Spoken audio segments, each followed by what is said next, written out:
MightyMai episode 21. Let's go.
MightyMai episode 21 already, like you said, Mai.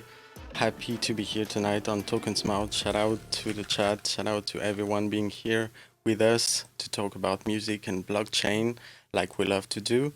And I let that track rolling. Shout out to Jock Reg, early pioneer in the music here in the Web3 as well. And to get myself sometime and Mai as well to get our minds all together, because we were again writing some crazy things, trying to do some Game Boy music right now just before the show, and this is pretty tricky, but we got there and we got some results, so that was fun.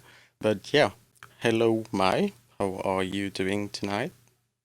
Yo, real quick, can you hear me right now? Because I had to switch to my phone. Yeah, I can hear you good. Cool. Yeah, a couple of things. Number one, is it Jock Reg? Is that how you say it? Jock Reg. Yeah. Jock Reg. First of all, I literally knew it was one of his beats the second it started playing. He has such a distinct sound, and it is so fire. So shout out Jock Reg. His sound is addicting. He must use like a lot of analog shit or something, because it is always just the audio is always just so rich. But yeah, and also shout out you. You were just kind of teasing what we've been working on. Pretty big project. Hopefully I can share soon. But yeah, you fucking crushed it today. I know that this is something I've been struggling with, is creating what's called mod music. It's the most incredibly difficult process I've ever experienced personally, and somehow somehow you fucking literally crushed it today and made. But that's Mighty. He's a fucking legend. So that was huge moves.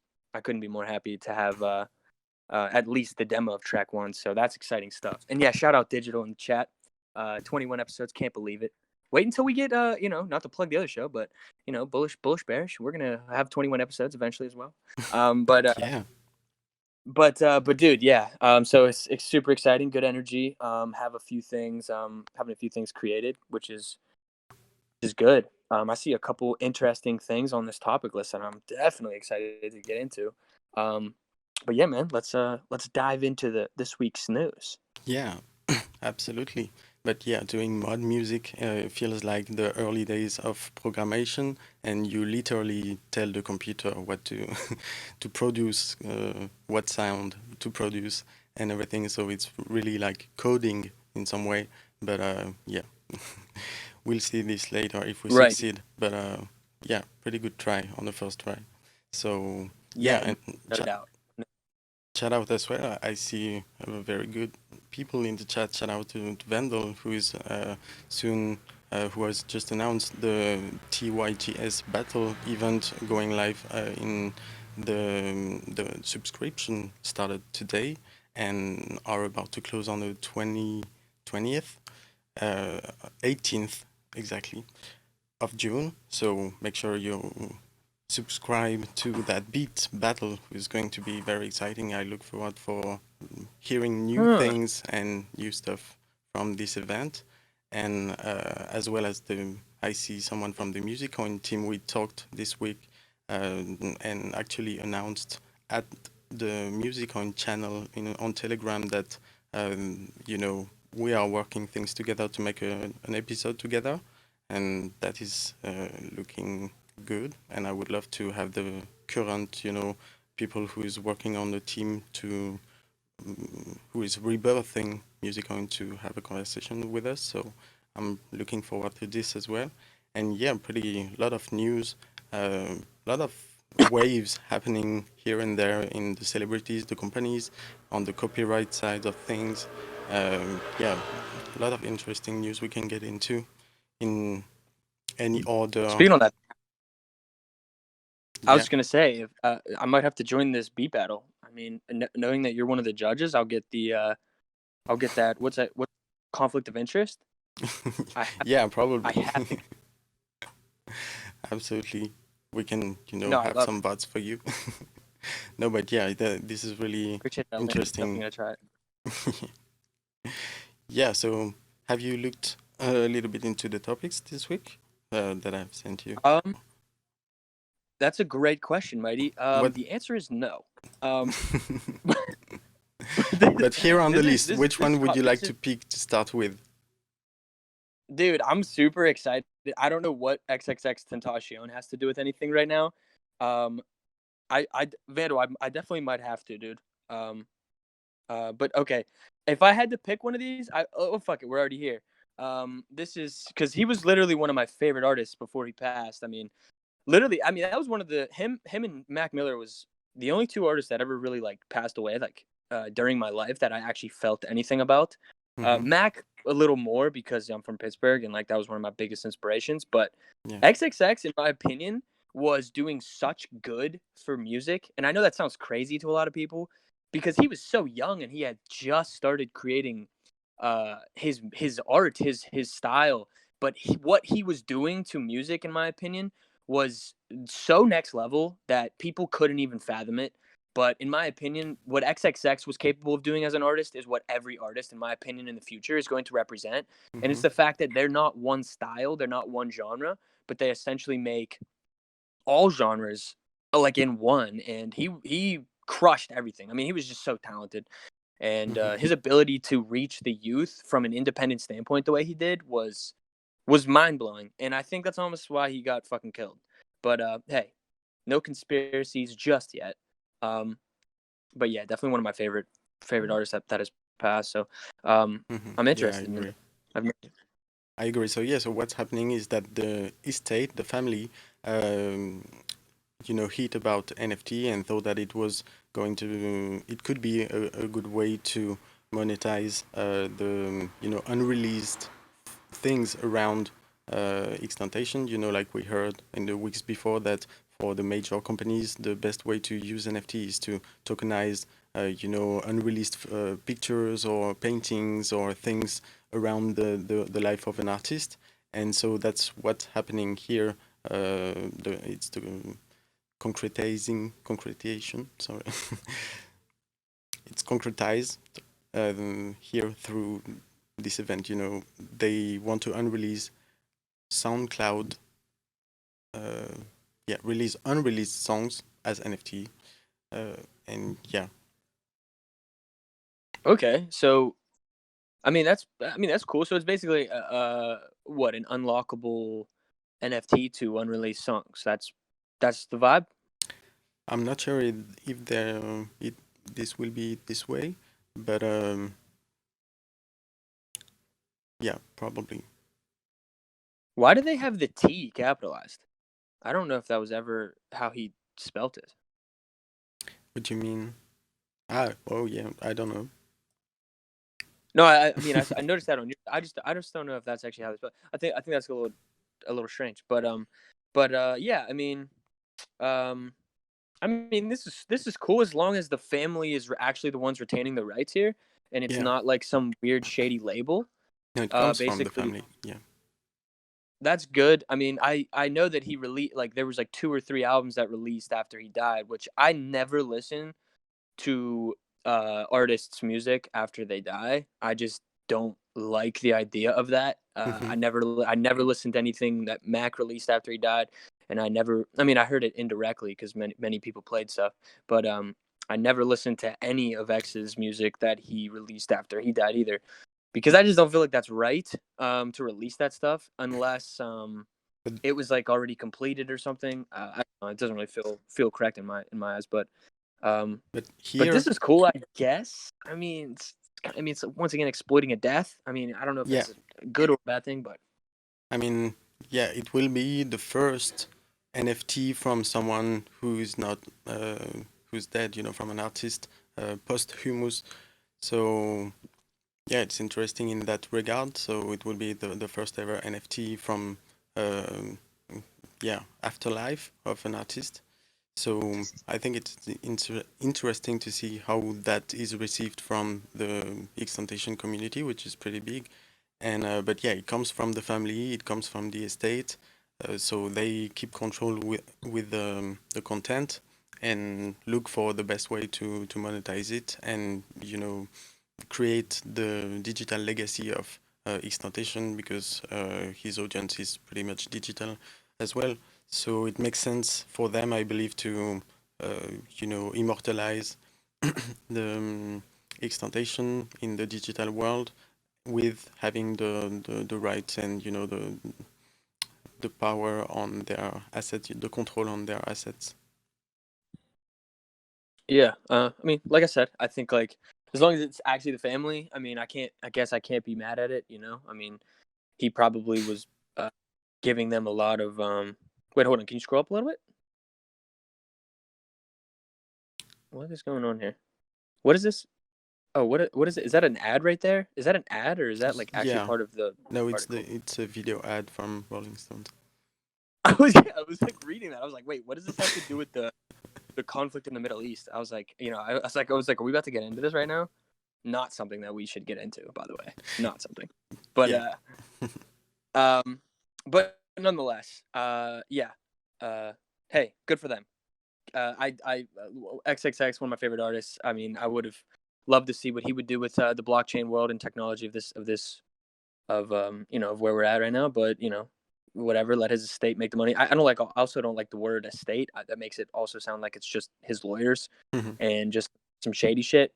But I mean, whatever. Because I mean, there's producers that are probably cut in on that. There's all kinds of stuff. I just don't like after death stuff. I mean, Mhm. but Yeah, it's me cool though. neither. If I was, if being a huge fan though, I guess it would be cool to own an XXX NFT. But at the same time, like I said, it's just the fact that he's no Mhm. longer um, alive, so to speak. So yeah, so to speak. Yeah, Yeah, you never know nowadays. you, You never know nowadays. Fake deaths are probably a real thing. you cannot stop business after death. But yeah, I agree that I never liked really, especially from the music industry, the Right. that's a huge case here where getting the money from legendary. But I mean, it's understandable. But yeah, it's pretty Yeah. weird Not as bad. somewhere. Not as bad as the.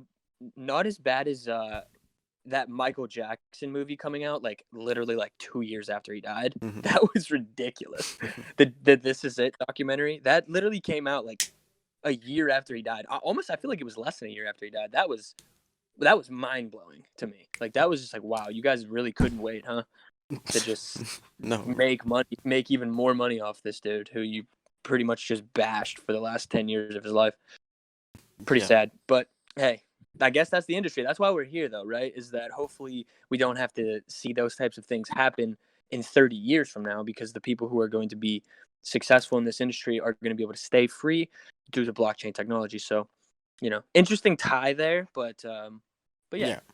I mean, it would have been interesting to see XXXTentacion using it himself, and because he Right. was, so young, like you said, and probably into this technology already, and so yeah, it would have killed Yeah. it probably.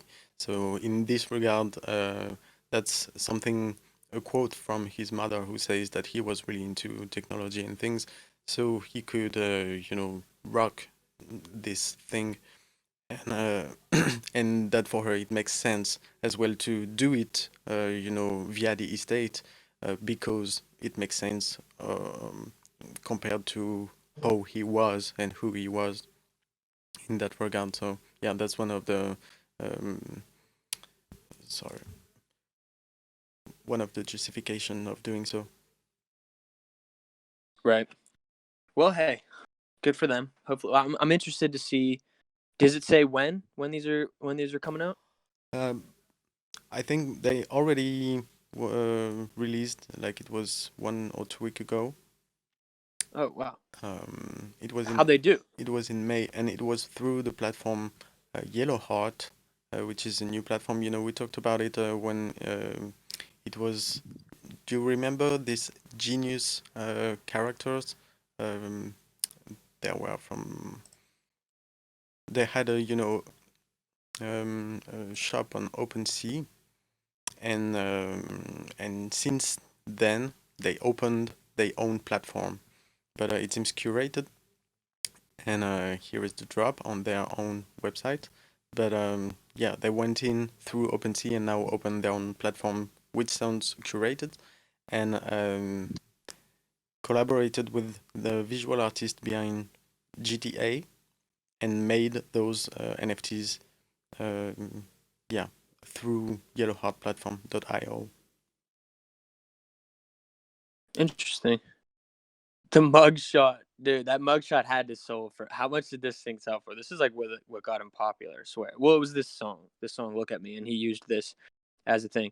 I first fucked with XXX whenever he came out of jail, and one of the first things he did was he just called Drake a bitch, and I was like, yo, that's the hardest thing I've ever heard in my life. Nobody else would dare step on Drake, because Drake is arguably the commercial pop goat of our time period. I mean, he makes hit after hit after hit.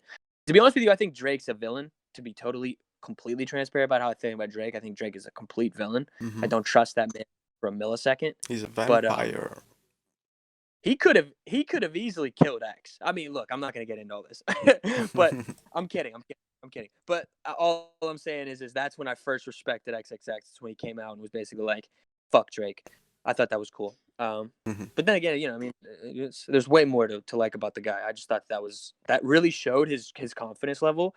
He's like, "Look, I can't be fucked with, and I don't really care about this, that, or the other." And he was right, in my opinion, about how Drake. It was a whole little beef about a song, and basically stealing the style, whatever. Mhm. But Yeah, because Drake but always yeah, did I'm that. interested. That's what I'm I super. say a I'm super. vampire, because Drake always, vampirized the new generation, and each time there's a new flow, a new vibe. He's already doing it. Yeah, Vampirizing it. 100%. He'll grab a new artist before they're even popping and Yeah. put them on his song. Mm. And look, Absolutely. I mean, it helps out that new artist too, but it also just makes Drake once again like it just helps Drake out even more. Mhm. So a lot of it's love hate because don't get me wrong, like I said, you can't play me a Drake song and not everybody either know it or will like the song. I mean, they're great songs. He just knows how to make great music. But I'm curious, how much did that mugshot NFT go for? Was it a one of But one I or was it can't editions? find it. I'm trying to find it, but it's everything I'm looking at. There's no price, or it says like sold out, free, $0. I don't know if there was.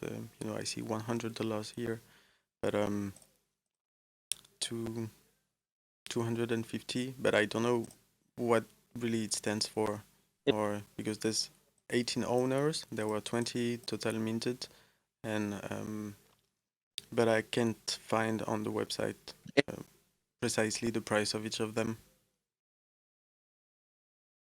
Okay, so in those unlocked unreleased songs. I guess it's these ones. Yeah. Yeah. Well, hey, shout out XXX. Good for them for wanting to just keep business alive. I guess hey, nothing more important, I suppose. Uh, Hmm. but who knows? Who knows? Maybe he's still alive. Um, Yeah, maybe. Who knows? probably not though. Probably not. Yeah, no. But Well, cool. yeah, that's interesting. I'm Um, down to hop on to something else here.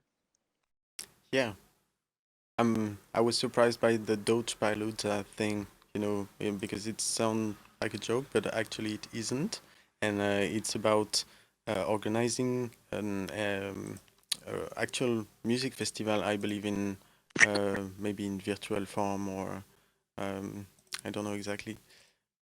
But yeah, the idea is that to bring all together the artists around Elon Musk that were supporting Dogecoin, like Snoop Dogg or Mark Cuban, they stated, or people around the celebrities that were supporting Dogecoin, and get them all together into a music festival that will probably look like a promotion event for the Dutch community in general. And but yeah, it sounds like Elon responded to the call and said that the ideas sound interesting. So maybe we will be seeing a Dogepalooza very soon. And yeah, this just sounds fun.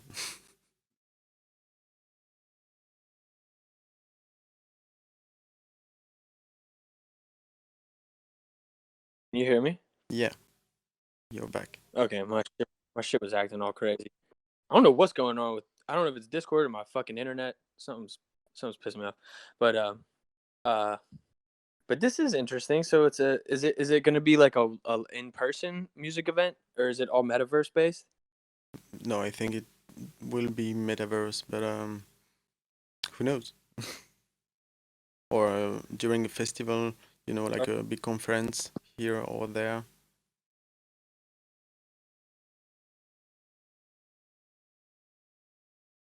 Yeah, I mean this is like weird as fuck to me. I don't know what it is that makes people really like. I know there's some sort of conspiracy going on in my mind about this Dogecoin and how popular it is for no real reason, but there's got to be a reason that we don't get. Like we're overlooking or maybe we're over exemplifying the concept of fundamentals, so to speak, and we're like overly obsessed with this kind of concept, whereas maybe Doge has some sort of maybe Doge is like gonna be the people's currency. I mean, who knows? What if like I find it strange that you see a lot of events and a lot of companies basically saying, "Hey," I mean, even New York real estate is saying, "Hey, we're accepting Dogecoin for payment." Like, what are you talking about? Everybody's over here saying it's a meme coin. Is it? Is it? it's being grouped with the other two main things, which is Ethereum and Bitcoin. It doesn't make sense to me. So, but maybe it does, and it's just supposed to look crazy to the people who are really involved in this space, because we have understood things from a technological standpoint, or from oh, this is a different standpoint, whereas Doge seems to be quite the opposite of that, but that might be its advantage for the big guys, you know? Maybe they know something we don't. Like Mark Cuban saying like, "Hey, the Dallas Mavericks are going to accept Dogecoin for payment." I don't know how that's not more of an eye-opening thing, like, "Hey, this might be more important than we think it is." Mm-hmm. Which is why I was bullish on it on our show, by the way. But it's interesting. I mean, I find it really, really strange. So, who knows? But I find it strange that, you know, you're seeing these events pop up that are all completely related to Dogecoin, Mm-hmm. Yeah, and all no, these artists. So I agree more hype, more with the hype. vibe. I definitely agree with the vibe of something's cooking behind Dogecoin, but nonetheless, I see this as huge marketing, especially if you bring all together Elon Musk, Grimes, Snoop Dogg, Mark Cuban. You take all the big heads and you promote this festival. So effectively, it will have a huge impact on the culture across the world, and even maybe more than a tweet or it's like next level marketing for Dogecoin. This is what I try to say. And yeah, it's interesting to see all this happening around, and I just can't wait until I get out in the street and see people with Doge t-shirt around my neighborhood. But I'm kind of afraid that it will happen someday. But yeah, it maybe will be just a trend, and we will see real things taking off because yeah, I don't say that it isn't a real thing, but it is a meme still, and a very advanced meme at this stage, and maybe it will be a legendary meme over the culture, and it will stay, I believe. But yeah, when I look I into the mean, an music int- research, I find this kind of weirdness, which isn't really related to how the space is evolving in terms of technology, but definitely on the official narrative side of things. There's these kinds of weird things happening. So yeah. yeah. I mean, the only thing I was gonna say to kind of like conclude my theory is like, I mean, I see some comments about like, you know, a meme or a meme coin, or whether it has utility or not, and blah blah blah. It's like, you know, if you think about the U.S. dollar, the only thing the U.S. dollar does is it just so happens to be accepted by vendors, and we just value it. And I mean, I think everybody in here, for the most part, I'm gonna agree that, or I'm gonna assume that we believe that crypto or digital currency is the future. I don't think that's a debate. I think we all know that on some level there will be digital currency within the next 5 years. 100%, cash will most likely not even be a thing. But so the question is, will Doge be one of the currencies that say Hmm. Walmart does accept? Like, if Walmart accepts Doge, now people will be like, okay, why not? And it's the same. I mean, it's the same thing. Like, you know, you wouldn't necessarily want to spend ETH there because maybe ETH's more valuable, or maybe you think ETH's going to go higher in price, whereas Doge might stay a dollar, a little under a dollar. Who knows? And it might be what you could consider stable in some respects, or it could become stable in the future. And I don't know. There's something fishy about it. But it's like, look, if we're looking at currencies, the U.S. dollar is a fucking meme. Like, the only reason it has value is because everybody agrees that it has value. Like, it's Hmm. not backed by anything at this point. It's being inflated. It's inflation is a very, very real thing at this point. I don't think anybody's, once again, who knows anything of what's going on in the Fed and all that shit is confused by that. So I think it's almost like Doge would be a better thing than the dollar in a lot of ways. It almost has more utility than the dollar. So, with the way I understand it personally, at least, and you know, I see people saying like there's a lot of um, I don't like the pump Doge, and a lot of people Hmm. saying that more crypto users hold Doge than anything. The only thing that's interesting about that though is the most amount of Doge is held on Robinhood, I believe. I'm not 100% sure on that. I'm not saying like, because I know there's some whales, so to speak, that own a lot. Not 100% sure on that, but I don't know. It's an interesting topic. I think that's definitely something to always keep in mind while we watch these markets evolve. Is that Doge is not something to be fucked with.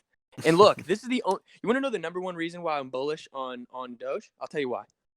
Doge backwards.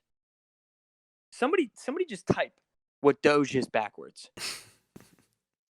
Somebody do it for me. It's the e-god. It's the e-god. Come on, guys. Come on. It's our electronic god, bro. And what's God to these psychopaths? It's fucking money to them. That's how they look at it. Mm-hmm. Maybe I'm hyping. Oh, we are definitely doing this type of thing today, Lindsay. 100p. It's conspiracy. I'm feeling the conspiracy vibes. But yeah, it's e-god. So hey, look, we can end it there. But all I'm saying is let's not sleep on the Doge. I don't have any Doge for the record. I'm not pumping it because I fucking want it. I have zero Doge. I could care less. But it's interesting. And I'm not sure I'm gonna get any better. But yeah, that's funny to watch, and yeah, pretty interesting on the deeper levels, like you say. Yeah, I have a few things I saw in the chat, like a question where if I knew about a new coin that seems related to music, the person coin from La Hojita, but no, I don't know about it. You can tell me. And what I've seen else. No, there was someone saying hello, hello. Kaleli Moreno. Hello. I don't know what's going on right now. Yeah. Wait, what? Did I miss something? No, it's okay.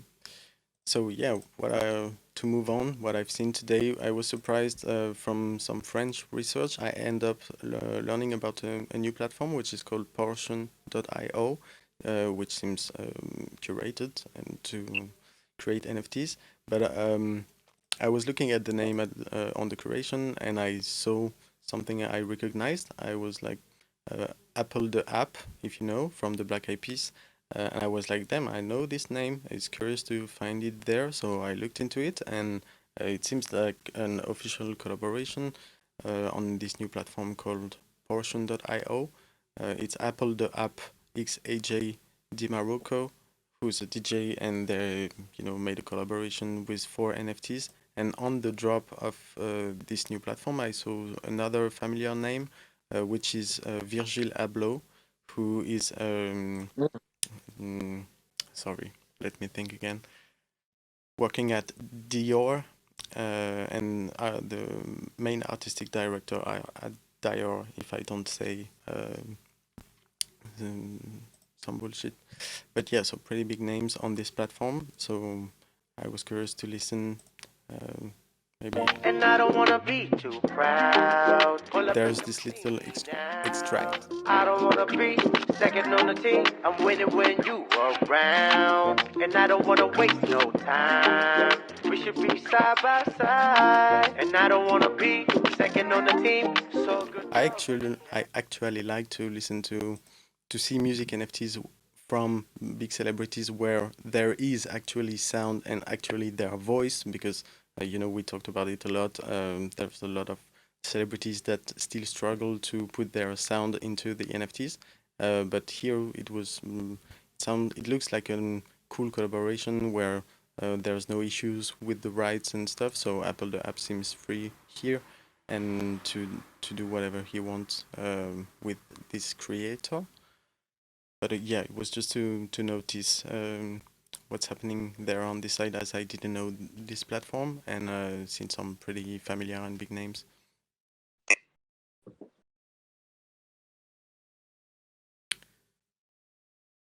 Yo, can you hear me? Yeah. Oh, okay, cool. I don't know if you cut out at the end there. You might have. If I what? If you cut out, am I cutting out? It seems okay now, but you okay. You didn't hear me. I heard the I think Yeah. I heard the majority of what you're saying. Okay. Is this a new platform that we're not aware of? Yeah, I wasn't aware of it. It's called portion.io. I'm curious. I'm curious what you think about this, because this is something that, Connie and I were talking about, and I really feel that this is pretty much how all real long-term creators are going to think in the future. And this is basically that there's so many platforms at this point, like legitimately so many platforms that I'm seeing pop up, and all like we said a while ago, if Mm-hmm. you come out, if you're a new platform and you put a big name on your platform, you could blow that platform up overnight, whatever, whatever, Mm-hmm. whatever. But the question that I'm basically saying is, do you think that platform is completely irrelevant at this point? Well, not at this point. Like it's not yet, because I still think there's a certain knowledge gap that people are going to struggle with, and that's where platforms kind of can do the heavy lifting for a lot of people. But do you think that in the future, um, people like you and I, like when we launch a project, like it's going to be on our own platform? Mm-hmm. uh, this is something I'm super interested in. This is something I would rather do, and I know that Connie also has mentioned this as well. It's like, why wouldn't you want to put it on your own platform? Like, why wouldn't you want to create your own platform, so to speak? I think right now it's just simply the gap in technology or know-how. Just curious your thought on that. Yeah, absolutely, because that's something that I think about a lot these past weeks. I think you can hear my cat because he's. But anyway, I've been thinking about this a lot these past weeks, as especially with the craze and seeing this much platform emerging. So probably more than hundred, sorry, at this point, and it's pretty overwhelming. But I think the situation is that the thing can actually be in everyone's hands as an open source resource to deal with and to create their own platform. It's just, like you said, a technological gap that doesn't make it easy, and that makes a good transitions with to two other subjects I have tonight. And one is called Metaplex, and I found about it researching, and I was like, okay, a new platform. I'm just reading, the few lines, and at some point on the article, I was reading the subline, and it was it. This is what it said. It said Metaplex will do for NFT what Shopify did for commerce, but it takes it one step further by not acting as the middleman. Said musician Rack. I was like, what? Rack is in there? Okay, so I'm gonna scroll down and see what's happening, because I'm always interested in what he does and his next moves and everything. And so I got into the picture, and the idea here is to provide the open source tool for anyone to create their own platform, um, based Wow. on a new. I mean, there's every good aspect because it's on a fourth generation blockchain, which is called Solana, which is the blockchain, um, you know, on which Audius is building right now. So I Right. was like, okay, I kind of see the connection here. Um, so it's a tool that you can just program, and you make your own UX, and it's just like a programmable language, easy enough to, you create a static website, you have a click buy button, and behind this buy button, there's just two lines of code that connects to a wallet or anything, and then you can make your website totally uh, your own platform and easy to manage in terms of transactions and so on. And I've seen the pretty same thing over on Near as well, looking at some videos where they are developing the open tools. So in two lines of code, you can just have your static website and your buy button, and then there's just two lines of code that connects it to the blockchain easily, whether it's Solana or Near, and then you can easily build your own platform or game or whatever you want to create. The possibilities are pretty much infinite at this point. When you take it in your hand and doesn't require someone else to translate the UI, with a clean UI, the heavy code that is required to interact with the blockchain, and that's why we see so much platforms, because until now, to the point where the mainstream will have these open tools, easy to manage to create their own static websites. There will be probably 2, 3, 4, 5 years, and we can take advantage of this right now because it's happening these weeks. But whether on Near or Solana or the new generation blockchains are hardly working on these kinds of iteration for the interacting with our blockchain. So Metaplex is definitely one of the first example of this, where they want to open this possibility, for creatives to be able to have their sort of Shopify, just a widget you plug into your website, and then you are interacting with the blockchain and do whatever you want, auctions, sales, minting, whatever, without the middleman.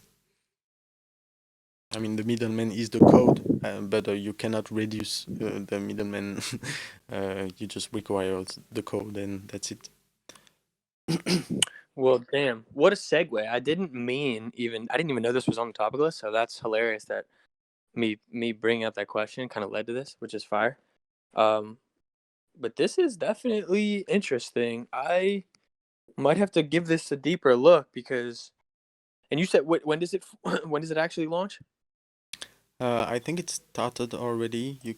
There's a button start building, and actually there's a folder on GitHub that you can already download and make it start. It's still requires a bit of programmation skills, but it seems pretty less. You just need to know how to run a GitHub folder, from your command shell. But besides that, you seem to get connected into something pretty much clean and easy to deal with. Like you have an interface and everything, and then you can, pretty much play with that. Yeah, no, I mean, I definitely might have to utilize this. I know some coding people. I don't know if you need like more Web3 skill here, but I'm gonna definitely send this to them and see if they know how to use it. But this is sick. I mean, why wouldn't I? Whenever I launch, my project, why wouldn't I create my own platform and just implement this 2 line of code into my website and just make it there? Like, why wouldn't I do that? Yeah, I And mean, so you can. what's interesting as well is that, as I said, it's a fourth generation blockchain, so it's based on very low fees, like pretty much very quick processing as well of transaction, and there's royalties as well. So you can collaborate and create items with an amount of royalties, and I don't know, they didn't precise the limit, but at this point for these new generations of blockchain, I believe there is less limits. That's what we're working on with Ethereum. So it's kind of built in, I guess. So you have everything made pretty much easy to just embed your NFTs wherever you want, and have your own platform where you, like with Near, you just 2 lines of code, a login button on your website, and you have people logged on to your website pretty easily. Yeah, this is sick. I'm gonna do a little more of a deep dive, but I'm interested. They got me interested. I know that there's a platform that TokenSmart is associated with as well. Isn't what is that called? NFT something. Infinity NFT. I don't Infinity know if that's it. tokens. It's Nameless. That's it. Nameless. Yeah, Vandal. Okay. Vandal just said it. Nameless. Yeah, that's what I believe they're the ones who helped create Gary V's platform, because I know Gary V's was created with that platform. I think, but they're not launched yet. I don't believe. I don't think that they actually are open for everybody to use yet. But basically, creating your own platform is something I'm super interested in. Mhm. But hey, fuck it. We'll see. Yeah, but I mean, I said that it was related to me to two topics, and the second one is about this platform we talked about, one of where there was Whitney Houston and Quincy Jones and all these big names. Do you remember? Is it I don't remember the name, but is The it the name is one off, Oh, and right. yeah, and it's a new generation of blockchain as well. So I'm just looking for the article. Here it is. Yeah. And so I kind of dived into the story to understand what was going on here, and it was very interesting to what I've learned so far. So I kind of understood why there were such a casting, and because the platform is created by the director of Quincy Jones Productions. So, are you here? Yeah, sorry, I was walking down the steps, if that's what you were hearing. I didn't fall. Cool. Yeah, so the platform is created by the head of Quincy Jones Productions, Adam Fell, and that's why he was interested into the Web3 world and everything, and he got he worked hard to get all this together, and then he kind of went to see Quincy Jones and talk to him about this opportunity and for artists and everything. So it seems that Quincy Jones was interested into this idea in general, but was concerned about the economical, the ecological impact and so on, because not for him, but thinking of all the artists he could have contacted, to get into this through a platform he would support, would be concerned by these issues, especially now that they are live pretty much everywhere. So that's how they came with One Off, which is based on Tezos, like Ik and Nuke. Sorry. These blockchain names are hard to pronounce sometimes, but yeah.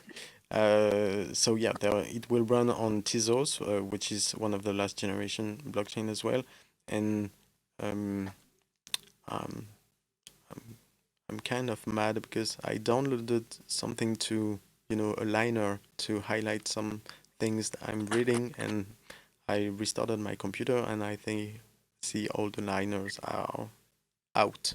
So I don't find back what I highlighted, but yeah, I will do it with by memory. So yeah. yeah, I mean, that's interesting. the They question. have 212 big names NFT drop locked in for the first 12 months. So Yeah, wow. that's big. That is big. That's what I was just about to say. Is like, when you have these types of big names, I want to just say that Quincy Jones wouldn't make a bad decision. I think that, as we know, his career is just chock full of W's. So, however, I would imagine that he wouldn't be fooled by a bad piece of tech here. So, I'm assuming that this is probably one of the more Bukan siguro important mas ones sila to na pay attention to. kay ang imong sa libre ni usapan ko kon dala na koy admin egg I anay have no idea. I have no idea what. pag namatugag sa may janitor Someone mute that dude. admin egg mo Someone get that guy. Someone get that guy out of here. No, I'm I kidding. got it. Hot mic. No, It's okay. sorry. I'm just kidding. Good for him. But whack. But basically, yeah. I mean, I want to believe that they wouldn't be fooled or using something bad, especially the fact that it's locked in for 12 months. That's basically like locking liquidity, so to speak. Mm-hmm. Like, I don't really see like how could it fail for the next 12 months? Like, they have a bunch of good drops, unless they just fuck up every drop and they do everything wrong. I can't really see this not going well. So I think that it's definitely something to pay attention to. I wonder, I'm still waiting for NFT drops to be expectant to have something that really, really just shakes the ground in terms of the value exchange between the creator and the consumer. That's still the thing that I believe has yet to be fully done. Is somebody that 100% does something with celebrities that includes the little guy, that allows them to be a part of the process, get more value than they could ever imagine. Um, uh, yeah, look, it doesn't need to be from celebrities here. That's kind of why I'm never usually impressed by the celebrity drops, is because it's like they never really do anything that's that crazy. It's never something that's really exciting me. So Mhm. with this type of platform and these types of names, I am definitely more expectant of them to do something that's going to be perhaps more next level. But I mean, we'll see. We'll see. I say that all the time, and I'm always let down in some respects. But then again, like I don't really have that big of an expectation to begin with. So, 100%, they're definitely parasites. But at the same time, like let's not use the word parasites as much as I love that word. I love calling people parasites. It's a good time.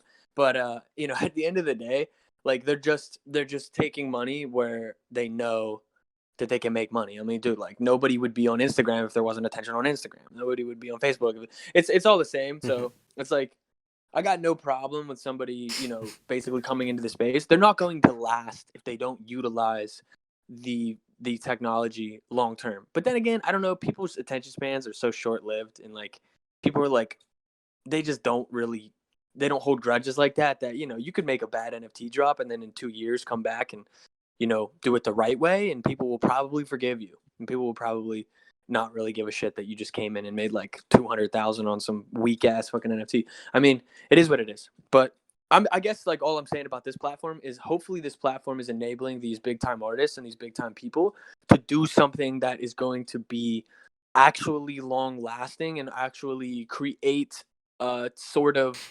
ecosystem around those NFTs that I believe the technology is there for in the first place. But we'll see. We'll see. I mean, that's kind of Yeah, just my personal take on I mean, this platform. something positive as well is the marketplace, which sounds totally music oriented and based on the Tezos blockchain. So there's improvement here in terms of technology as well. And yeah, so both combined, I believe there will have their big drops. But if the platform is open as well to to the public, whether it's based on an application or more open, I would be interested to be able to mint on this kind of platform. Related to this talk we had just before about having its own platform or things. I see all these platforms kind of like galleries with house names and stuff. So sometimes you just want to create a particular collection and don't think too much about it and go there because of this or that or whatever reason you come with. But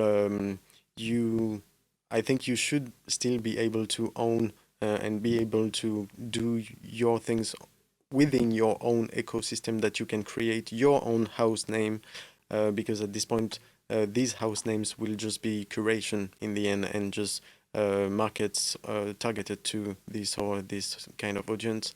And why not focusing as well on building your own that will have the same strength and capabilities that the next one, your neighbor one platform, and being able to create your own kind of environment. So I see both as possibilities, and I like the ability to be, to go here and there.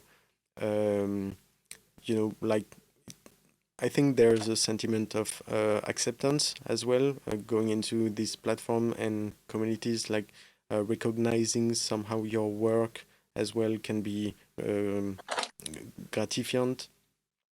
There's all sorts of mechanism that can take place for different kind of artists and kind of art in general, because I believe it's seeing it like a marketing collaboration, going in a special platform versus on your own ecosystem.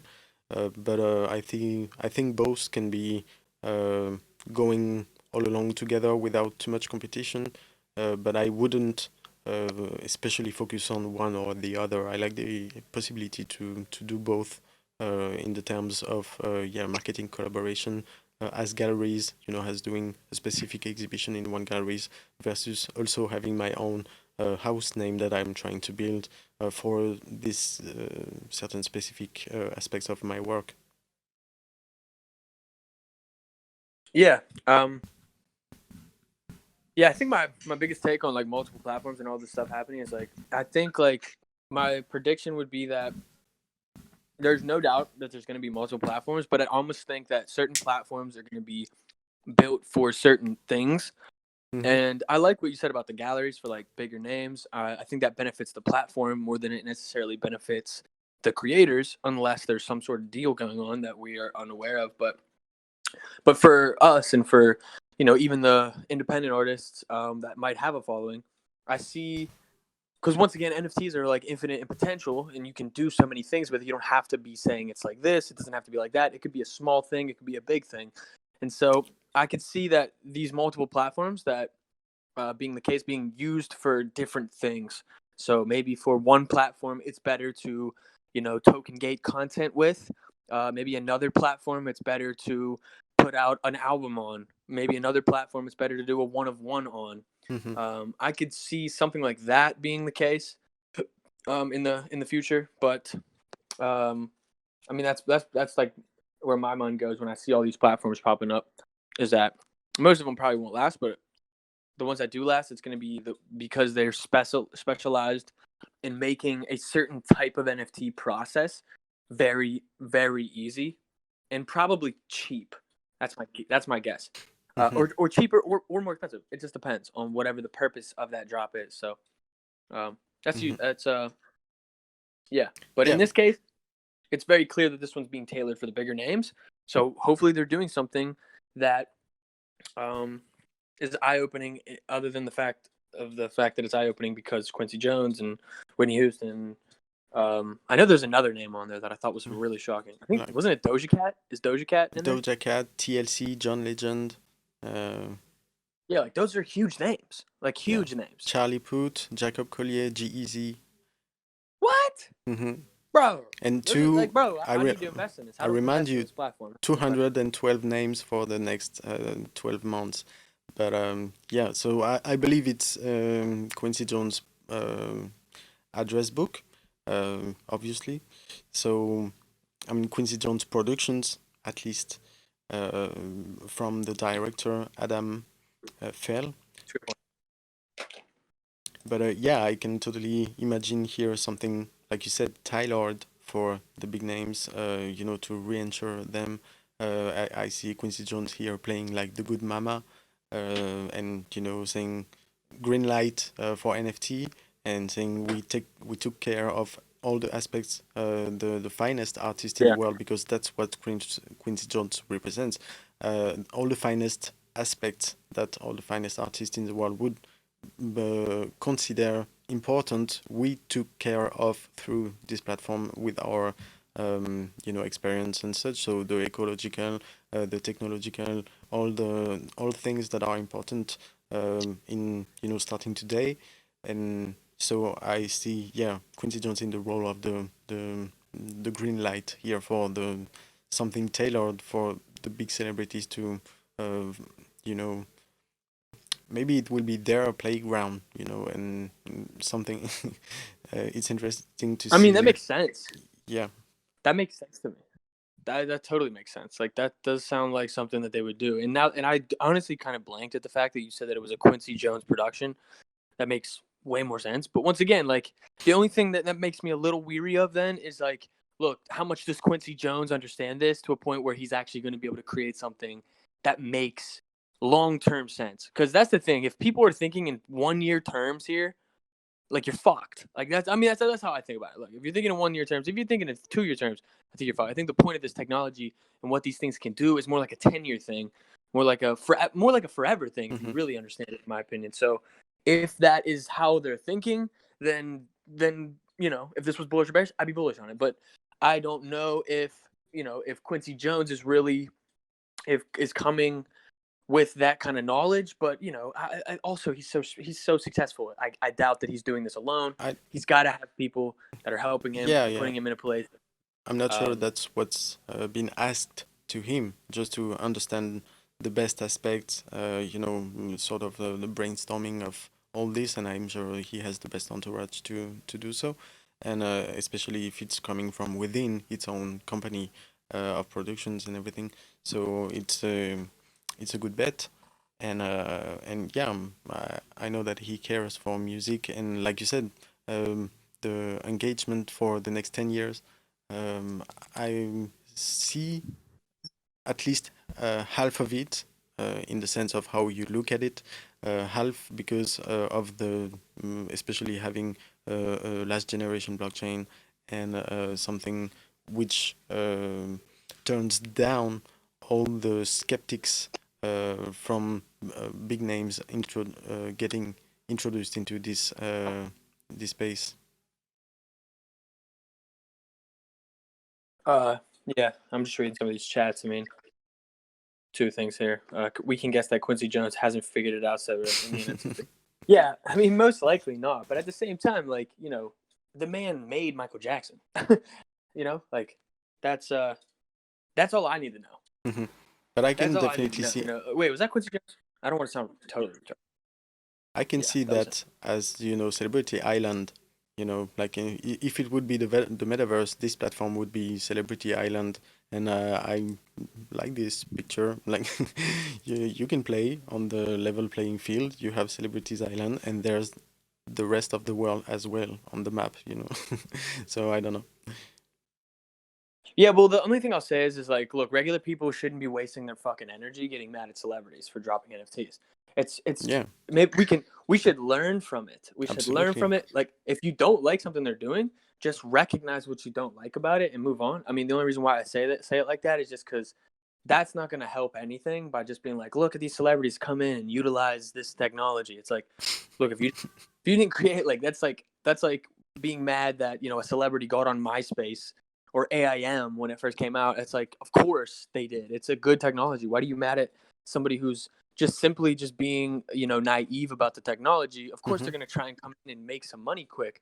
There's no reason to be mad at that. I mean, you should just learn, like, wait, this is going to happen a lot, and that's going to change the market because this isn't going to last forever. And therefore, that's why we need to think in longer term types of thought. Like, if you don't have a massive following right now, you're not gonna be the guy that's gonna drop an NFT and make $200,000 or whatever it is, and that's fine. I just think that we should learn from that and be like, okay, this isn't how I should use the soft, like, the technology. There's got to be something more long lasting here that's better for us.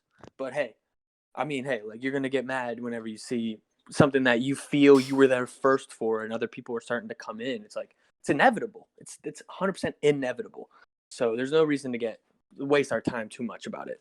But I do feel that, you know what I mean? Hey, give them their own little place to play. But at the same time, it's like, dude, they're gonna come in here and they're gonna run it in the next 2 years when they get the help, because they have the money, they have the backing, they have the resources to get them set up better than most of us. But we have the biggest thing, and that's the community. Hey, one up for the community. If I was on my computer, I'd hit the cheering. Whoa, whoa, whoa, whoa, whoa. Yep. And yeah, but that's interesting to follow. And I believe it will open in June, the platform, the first releases and stuff. So definitely we'll be keeping an eye on that. Yeah, I feel this, BB Suiters. Yeah, I mean, look, celebrities are exactly what they are. Like, I don't really expect anybody in this space to be a fan of celebrityism or fame, or like, oh, like, have idols in this space. I think that's a pretty Web 2 way of looking. It's even like a Web 1 way of looking at the world, like watching someone on TV and being like, oh, look at them, I want to be like them when I grow up. It's like, I think that's a pretty old fashioned, like, thought almost. So I agree with you, but it's like, it's almost like, duh, like, well, of course we don't fuck with celebrities. Like, that's why we're here in a slight sense. Is like, we know that this world doesn't rely on fake clout to get us our value, which is what the old world represented in a way, not always, but because of the way it was set up the exploiting of fame and clout was easy to make money. So, but yeah, I don't know. And I agree. Yeah, they're set up to distract you, 100%. Like there's no debate about that. Mhm. But that doesn't mean they're not going to come in here and just start making shitty NFTs and probably make more money than any of us will, at least for the next year. That doesn't mean that they're going to last in 5 years, though. Keep that in mind as well. If they don't evolve and they don't learn how to use it in a positive manner, they're not going to last anyways. You know. So I don't know. I'm ranting, but you guys feel me. We get the And if you vibe. don't feel me, let me know. Like I'd love to debate it.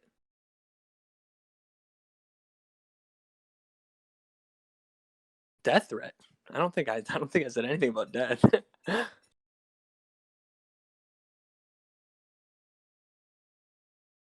Yo, you there, Mighty? Yeah, I'm here. I was reading the chat. Okay. Does anybody think blah blah blah? It sounded like a death threat to celebs. When did that come up? I don't think I did that. But yeah, no, moving on. I wanted to do a shout out and ask you a question because I was curious about it when it comes to music and the Web3. I would like to shout out the women in the space because that's been a topic since I'm here that women are pretty unrepresented in the space and that everyone, is supporting the fact to empower women in the space. And I'm doing so around me as much as I can with the artist or everyone I pass by to try to incentivize about the space and take the lead because there are so much opportunities that it's not a question of if you're a man or a woman or whatever. It's just if you do something creative and build inside it, there will be space or room for you. And but I was curious, in your entourage or whatever in the space as well. From since you're here, if you what was your feeling? What is your feeling about the woman getting into the space, whether it's artists or because I was that's what I wanted to shout out. Is tomorrow is a talk in Women in Music, which is an organization from the music industry with the music industry pros working and learning together through educational seminars, panels, and showcase. And they are organizing tomorrow a talk with Caroline Wen from Minbase, and I was happy to see people from the Web3 represented in organizations within the music industry. So the talk is tomorrow. I can share the link for people who wants to attend. And but yeah, on my side, I try to connect or onboard as much friends or women around me as much as I could. And there's a different perception sometimes about this space because most of the guys are thinking about the money and the technology after from what I see around me, and they see the understanding of the technology, but um, women have tended to uh, think of the money after and see on the first one the interest of it when it comes to how it works and everything. But yeah, do you have anecdotes or things around you? What's your vibe about it? I'm not 100% sure I understand the question, but I mean, look, female energy is like I think, the most important energy that we can have as males ourselves. But I'm just not really sure what you're asking me. I think that makes sense that females would take more of like a deeper dive into things instead of like looking at it like very objectively, like, hey, like let's make money. Instead, they want to look at it from more of a creative standpoint and say like, how can this last a long time? But I mean, I don't know if like the debate is, hey, is it are we? I don't know if the conversation is even necessary because it's just not really. I think these types Yeah, of I agree. conversations are just I agree kind of to dumb. me, definitely. But sometimes as I see the community, taking on this topic, which is important, Yeah, but I that's realize, society doing yeah, society things. Society wants to talk about shit that just like tends to divide. I find it's like really dumb. I mean, like, look, if you're a female, do your thing. If you're a male, do your thing. Like, I don't think yeah, that there's really a debate. If you're excluding people based on their gender, race, religion, or anything, like, yeah, you're fucked in the long term. I don't think any of that is. I don't think anybody can debate any of that. But I mean, if it's a real problem, if there's somehow a situation where, uh, women are being like excluded from the conversation, and there's like significant evidence of that, then maybe wherever that is, like, let's identify it and then let's stop it. But at the end of the day, like, it's super important. There's a balance. Life is meant to be balanced. So hmm of course, it's important to have women involved in projects, the space as a whole, if that's the question. Like I said, I think it's a not from you, but just in general, if the space is asking this question, hmm it's kind of a dumb question. It's kind of a dense question. If you're asking the question, I'm almost questioning why you're looking at it through that scope and through that lens. I mean, yeah, yeah. No, I could I I could like really how. go deep on this, but I don't want to like offend anyone. I think I might already have, but whatever. No, I mean, I kind of agree on how you see things here. It's just like, yeah, like the community seems to be requiring to talk about it, and that's how and why, I brought that up today because I see moves going in that direction, and I want to support them as I did from the beginning. I mean, at least in my head, or I try to be as supportive as I can when I can. But whether it's on the digital side or in real life with people I meet. But yeah, I kind of agree that with how I work, I don't even think about it, and it's not an issue. But I realize then from the feedback from the community that it seems uh, it is an issue on some part of the world still that needs to be maybe just thought about and yeah, needs supporting even more. So that's why I just brought that up and was wondering if you No, had no, some. no. What was your feeling? Yeah, since you were into the space of the activity of women's versus men, but that's not about it. But yeah, you feel my question. That's why I was kind of answering, asking. Sorry. No, no, no, and I respect it. I respect the fact that you brought it up. I wasn't. I didn't mean it to be like, oh, like you asking the question is dumb. I'm saying, of course, we're just talking about things that are popularly being talked about in the space. First of all, I want to say, Guts Berserk has just been dropping pussy in the chat all day, and hey, like that's what we need, guys. That's what we need. Look, males would be fucking savage if there wasn't women. Okay, that's just what it is. Like we need women, and women balance us. And I'm not saying in Yeah. one way or another. I'm just saying in general. I think that's extremely important. I mean, but I don't think it's. I will say there's in terms of people I've met and talked to, it's definitely been largely males that I've talked to in this space. hmm And I don't know what that says. I don't think that says that women are excluded. I don't think that says that men are excluding women. I think, like I said, I think the conversation is kind of dumb, and talking about it gives it too much power and gives it too much thought. But I mean, like that might say a million other things. Like maybe there's, yeah, like look, I don't even want to throw out like theories because it's gonna just give wind to conversations that I just don't think are necessary. But I have noticed that, I guess. I mean, there's obviously more men that like do are more like heads of this company or heads of this or doing things here, and like they're starting this idea here. And I don't see maybe as much of women doing that. But and I don't know why that is. I don't know if that's because women feel like they're at a disadvantage, which they're seriously not. I think any woman that does anything in this space has a massive advantage right now because of the fact that there's maybe not so many women doing something in this space. hmm So if that is the case, I mean, look, if you're a woman and you want to do something in this space, I think you Let's already go. have, Yeah. if you know what you're doing, if you understand the technology like anybody else, then what's stopping you from having an advantage? Like I said, if a woman were to approach me with an idea that I was really vibing with, I would almost be more inclined to join that because I would almost feel more comfortable in that situation. I mean, I was pretty much raised by females though. Like, I have three sisters and I have a mom. So it's like, look, not to say I don't have a dad. I mean, Yeah. but that's a different conversation. But But it's just like as But well. yeah, so I mean, like, I don't know. It's always made sense to me to be that female energy is extremely important, or the feminine energy, whatever you want to call it. Mhm. I know some people get offended with the word female, whatever.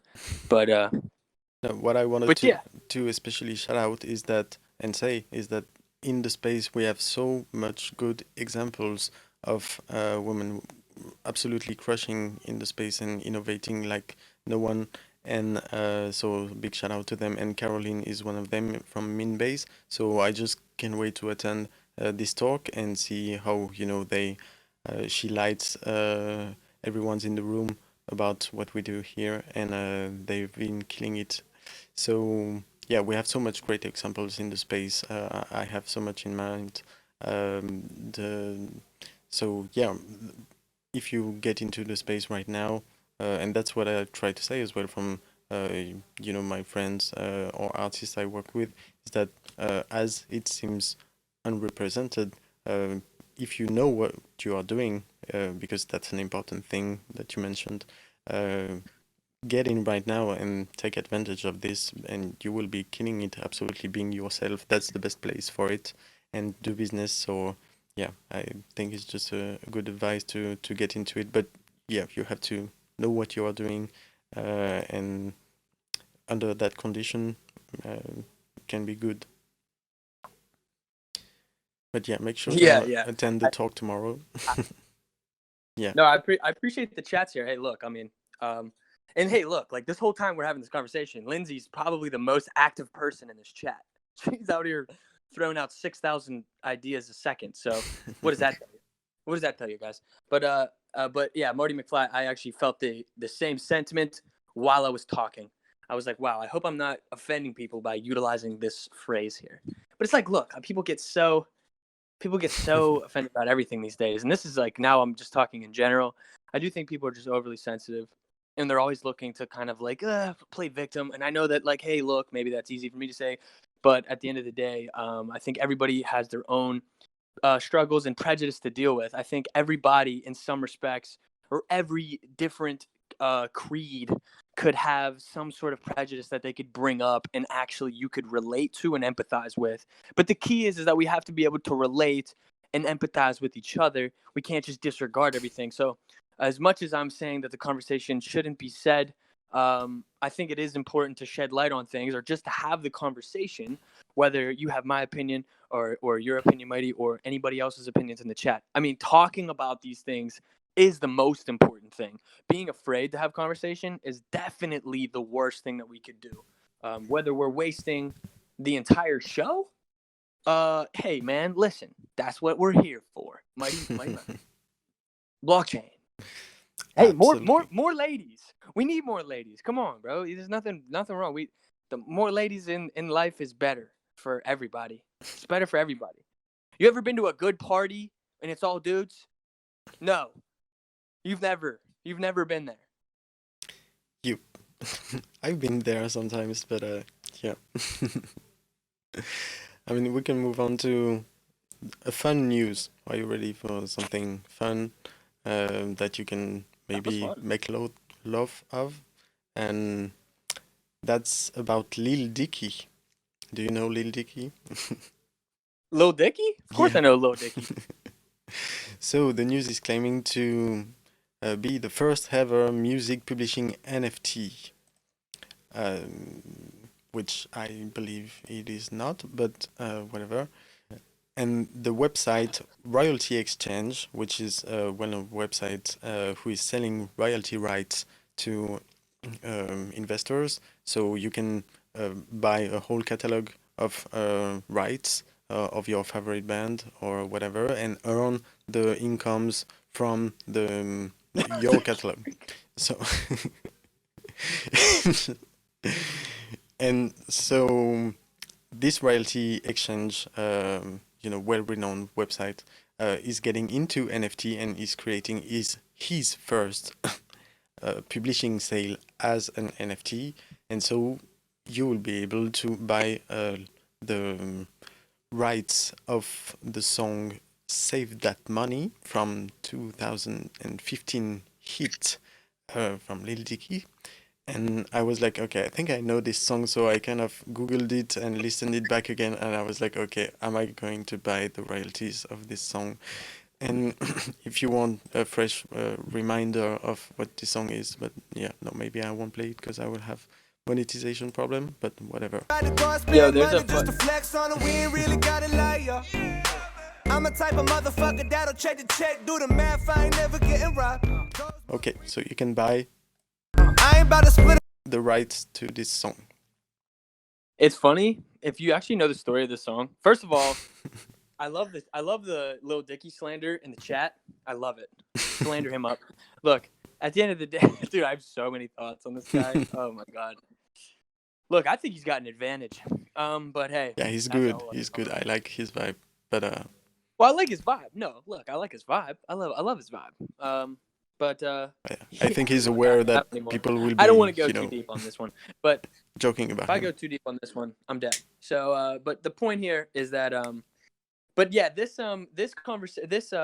music video is actually hilarious.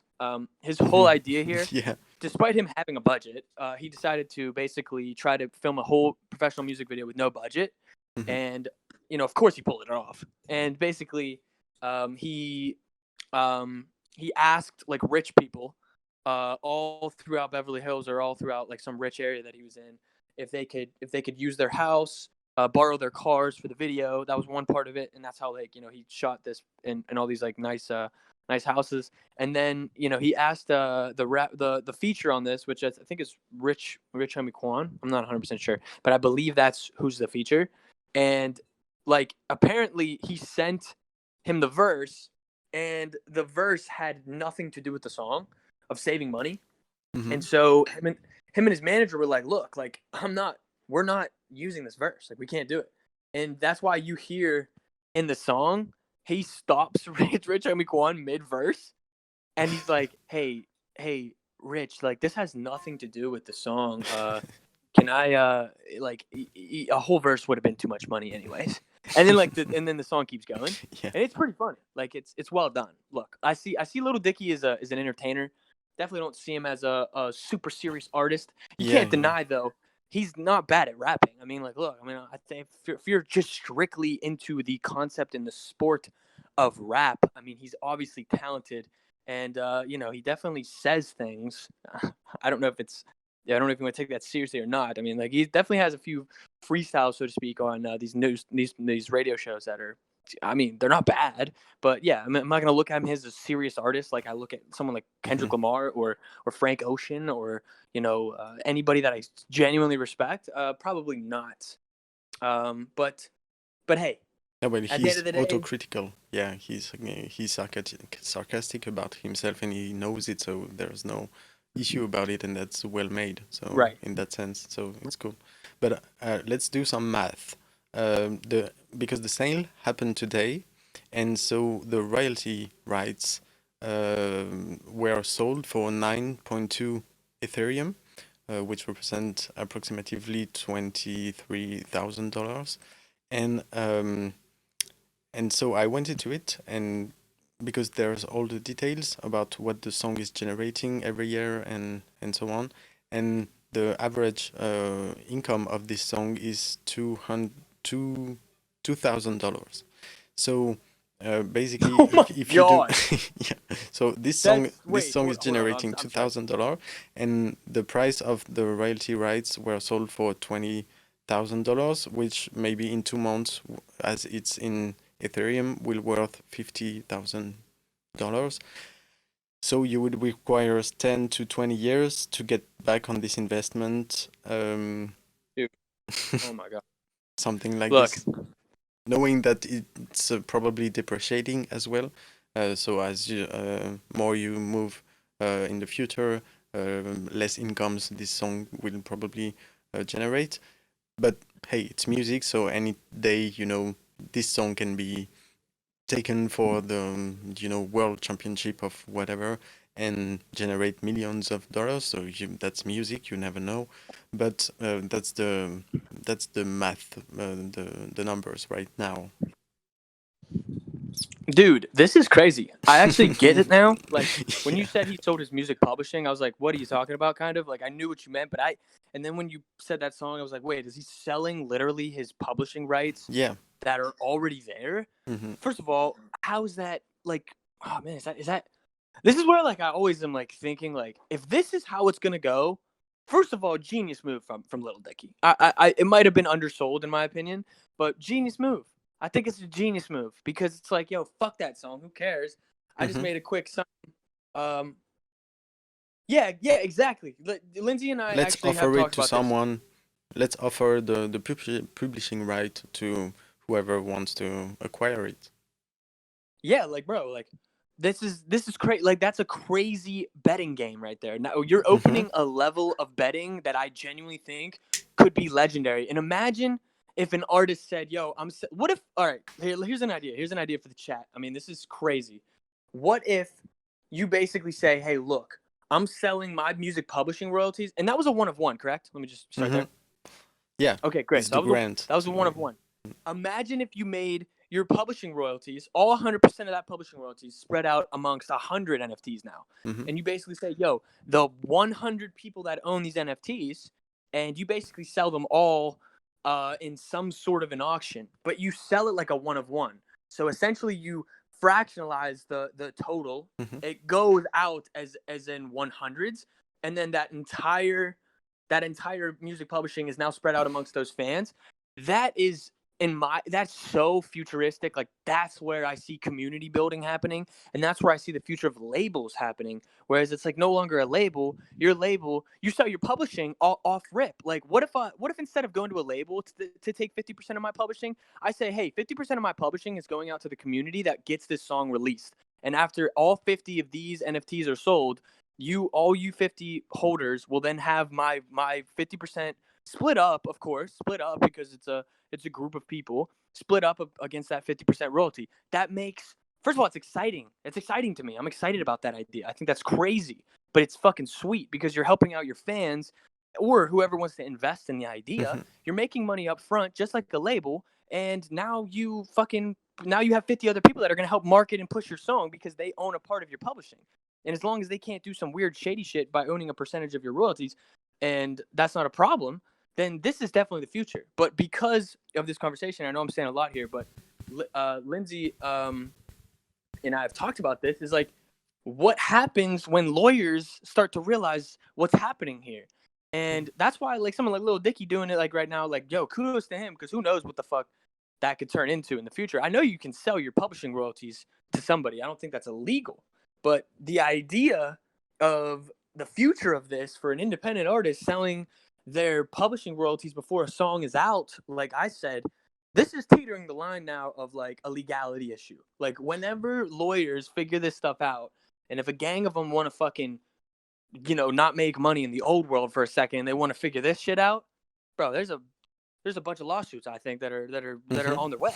But who knows? Like, look, I don't know how this is gonna go.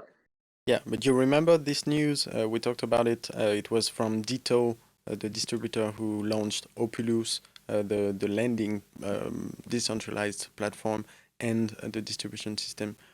So they are working on many things on the blockchain, and they've done this sale of publishing rights to 125 people via an NFT. It was back in last April. Via Blue Box, which is one of their two blockchain company, Blue Box and Opulous.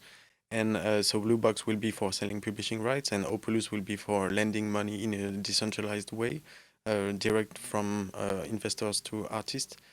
So yeah, they already did that, like you said, fractionalized and music rights, publishing rights, or whatever kind of rights. I didn't went too much into it, but it sounds like related.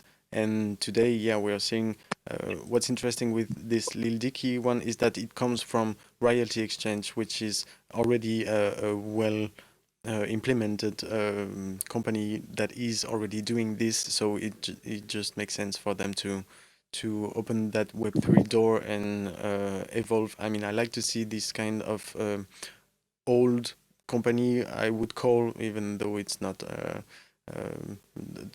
best words, but as we are criticizing the music industry with its bite sides, here you can see a well-established company that is quickly moving into NFT and doing it the right way. Like we want to see these kind of things happening.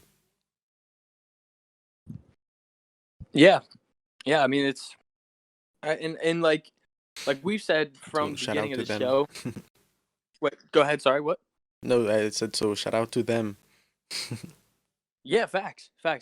And I think like like I said that we talked about early when we started the show, which is what I think any industry, Web 2 or old system, traditional system could do to benefit themselves right now is to start to implement this technology into the way they do things and start to implement like business and products and services that have to do with this type of thing. So yeah, shout out to them for jumping the gun and doing that. And I'm not surprised that Lil Dicky is somebody that did this first. Like I said, I think he's really smart. I think that's the one thing I'll give him. I think he's incredibly smart. I think he understands business very well, and he understands the game very well. And yeah. So yeah, in the same there was a platform I actually had, on the how do you say, drop menu, since a few weeks now, but we haven't talked about it yet, which is a company called Band, BAND, Band Royalties, who is aiming to do exactly the same thing, and they began delivering their NFT as well, starting with Justin Timberlake multi-planetary. Whoa, sorry, my brain is melting reading English right now. But yeah, Justin Timberlake song, multi-platinum song Mirror, attached to an NFT. So they did their collection on their website, and so basically it's the same. It's a company who is, but they are more like an intermediary where they're buying rights to a lot of songs on the market, and they do NFTs, and whoever buys the NFT gets 50% of the rights of the song. And so they are about to deliver high quality, song like Justin Timberlake, like big names songs on their platform. You will be able to buy part of the song, but 50% will go to the company, and you will earn 50% of this particular song, all the publishing rights and everything. So that's seems to be popping these days. Dude, I love it. More than we've I seen love it. over the previous weeks. But yeah. I love that we're finally starting to see this shit happen from like bigger companies or people of more stature doing these types of things, because this is what excited me the most when I understood NFTs and the technology behind it and the way that this could be a forever thing and how it could completely replace the system that we have right now with just genuine community. And this to me is this is the shit, dude. This is the shit that excites me a lot. I really, really like the idea of being able to sell royalties. Like, dude, I wouldn't like if I had it my way right now, right? No pun intended. Mighty, you know what I'm talking about.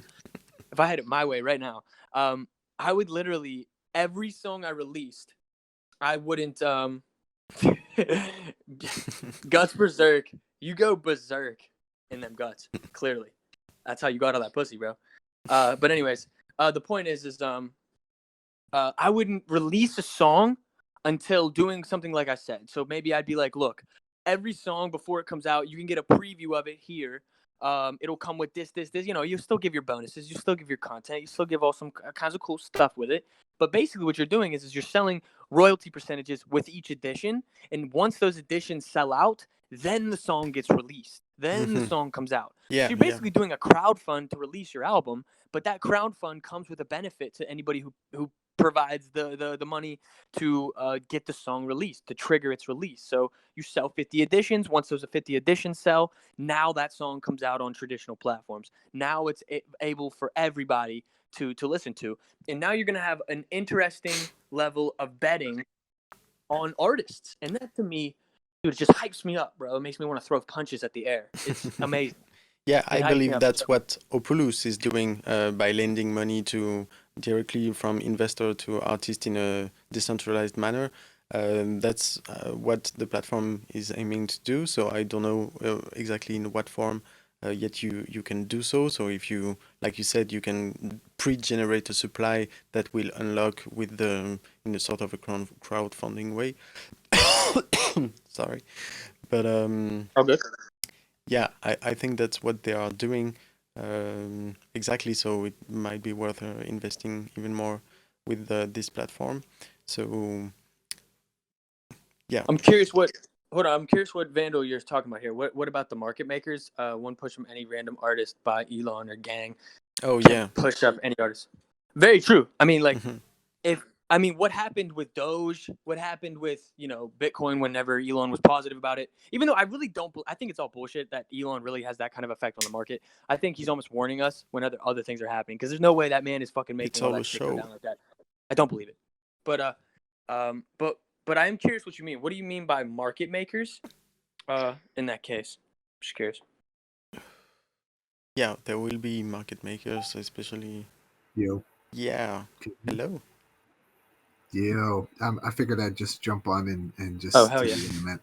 I just mean like if you're putting out a track and selling the royalties in advance and people come in and buy it, there could be certain whales or people with influence to then push out one track over say someone else's track in order to push the value up and get more attention to it. That's good. That's kind of what I meant. Like the kingmaker, the idea of like For sure. hang on, I gotta mute my computer so I don't get any craziness. Yeah, so you don't. So yeah, like the kingmaker, like okay, we're gonna pick this guy. We're gonna sell the royalties, and then we're gonna push this and take it to the moon or whatever. But yeah, that's all I meant, guys. Thanks.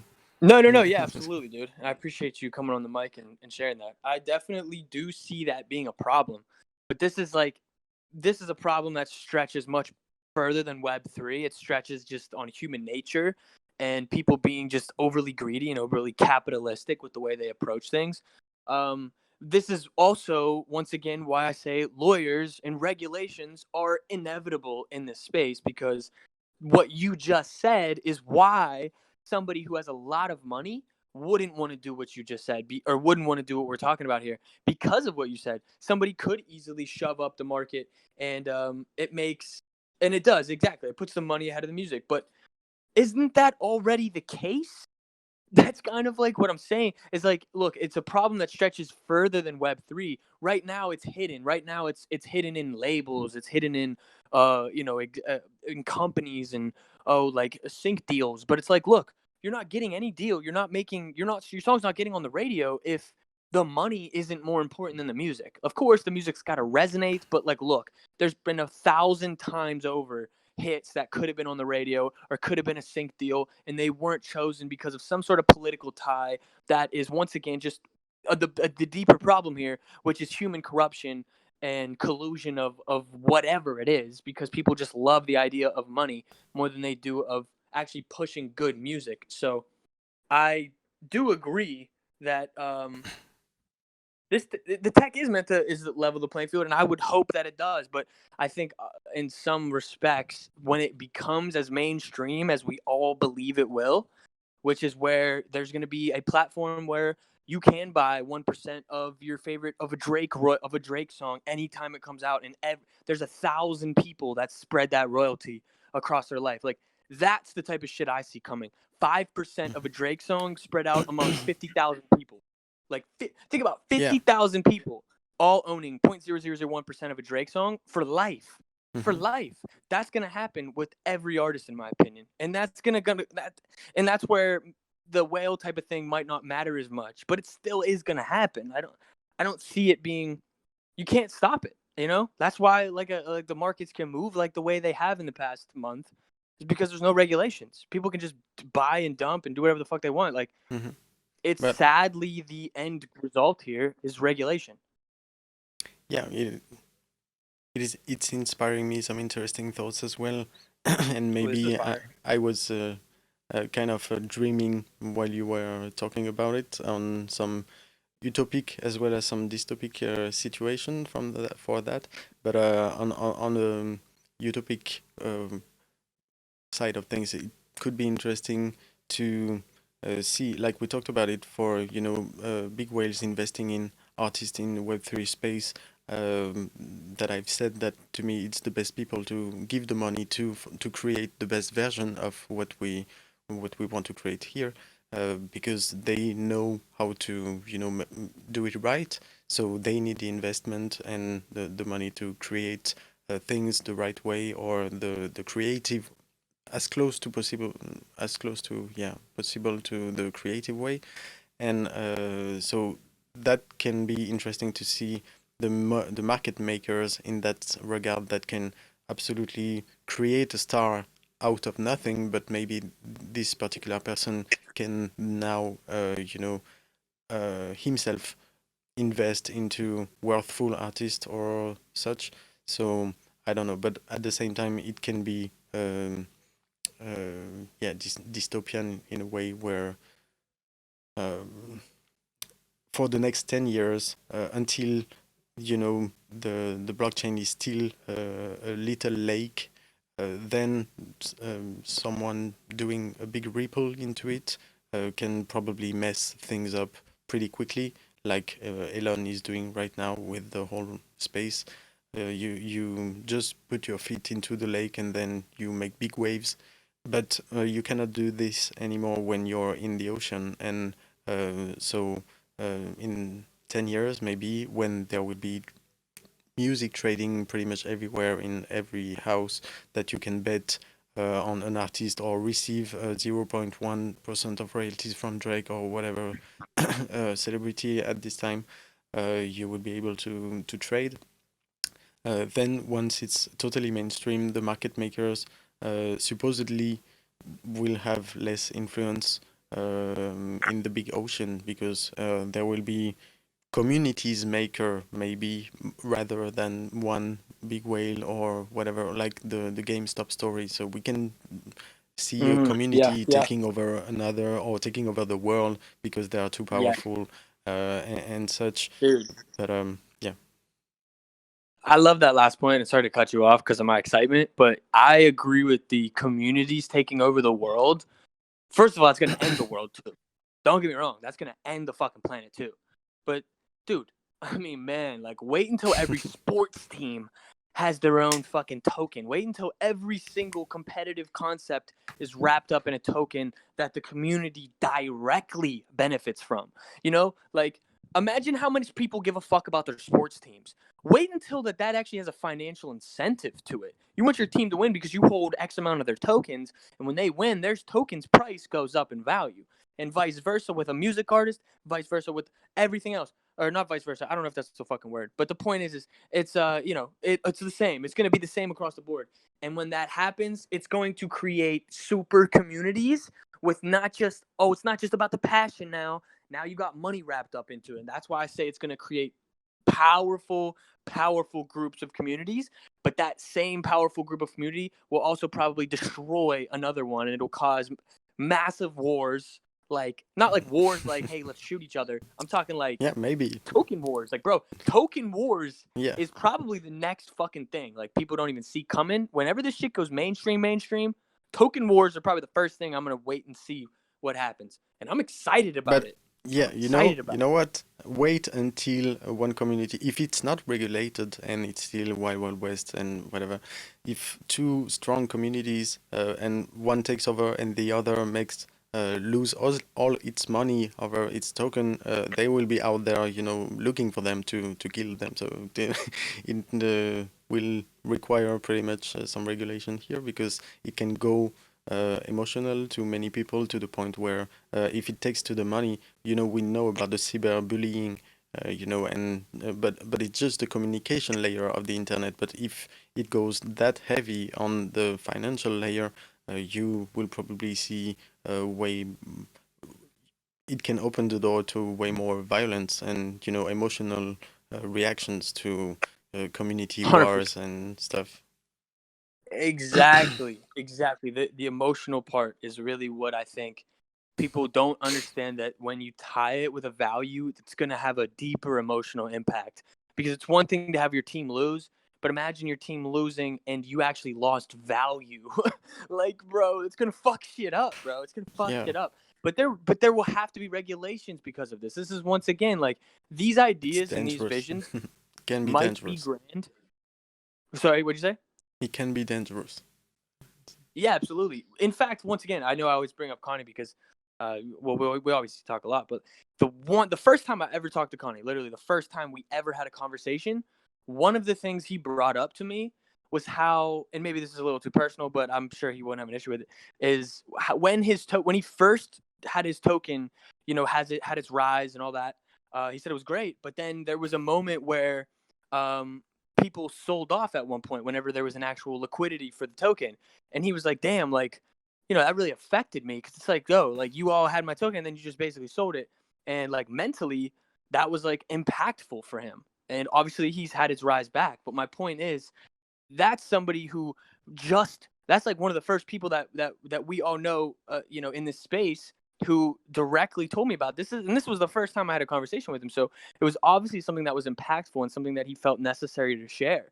And so I feel like that's something that we should all keep in mind here is like, that's absolutely something that will occur and will cause almost as much destruction as creation. But look, that's the double-edged sword of the thing that you're all holding on to right now or staring at is the technology. It's a pretty dangerous game that we're playing. But look, it's all it's up to us. We gotta have empathy. Hey, And we gotta don't be there play for each other. more. Hey, And don't play more that you can afford to lose. Is the number one rule as well. yeah. Listen. But I know not Listen. everyone is in this situation. Yeah, it's tricky, but these new opportunities will, like I always say, new solutions, new problems. So it's gonna create some chaos and regulate some problems. But yeah, we have to foresee what are the dangers or what can be the danger, especially for mental health and so on. Yeah, more tokens, more problems, definitely. So everyone stay low key. Both tokens, both poems. No, but like, look. I share that sentiment though, just to be like, look, like this is what I mean by token wars. This is what I mean by the by the by the by the future of this all. Like, it's just going to cause. But like, doesn't that make? I think I also share it's like, look, doesn't that make sense though? Like, it's got to resonate in a way that I think is going to make people really see like where this is going. People get fucking mad when they're, there's Instagram people out here who whenever their post doesn't get a certain amount of likes, they fucking get all depressive. Mhm. It's like, and look, I'm sure that's the same with music artists. Like when your song doesn't get a certain amount of plays, you might feel a type of way about it. But it's like, look, these things are all abstract. Like it's going to teach us to care about what really matters, more than anything. That's going to be the long-term lesson here, is that it's not about the money, it's not about the price, it's not about the glory, even though these things all feel good. We love the duality here. We love playing the game of duality, but just remember that the game is much larger than duality. Mhm. That's what the 3 is for. We can transcend this stuff and Mhm. realize that we're utilizing just what's in front of us. But it's Right but here, we right can't get wrapped now. up in the game. Mhm. But we can't. Yeah, and that's a good segue because there was a news this week about our good old Instagram topic. Because you remember we read that email from Sean Williams, who said he was contacted by Instagram in a pretty weird way to take kind of advantage of his pro knowledge or advanced knowledge about NFT and try to get it for cheap. That's what he was exposing. And since then, there was an article who the official the head of I don't know, but one head of Instagram who claimed to he talked about it pretty much, saying we are exploring this is on the table. We are exploring ideas around subscription and open to creator fund. So they are going public. I mean, at least in the newspapers on the internet, and they kind of answered saying, yeah, we're not excluding the blockchain thing and the monetizing aspect of Instagram. So that's something we are very interested in. And yeah, so it's kind of confirmed their move after the release of the email saying they were contacting artists within the space to take advantage of the knowledge for cheap. But yeah, pretty interesting talk.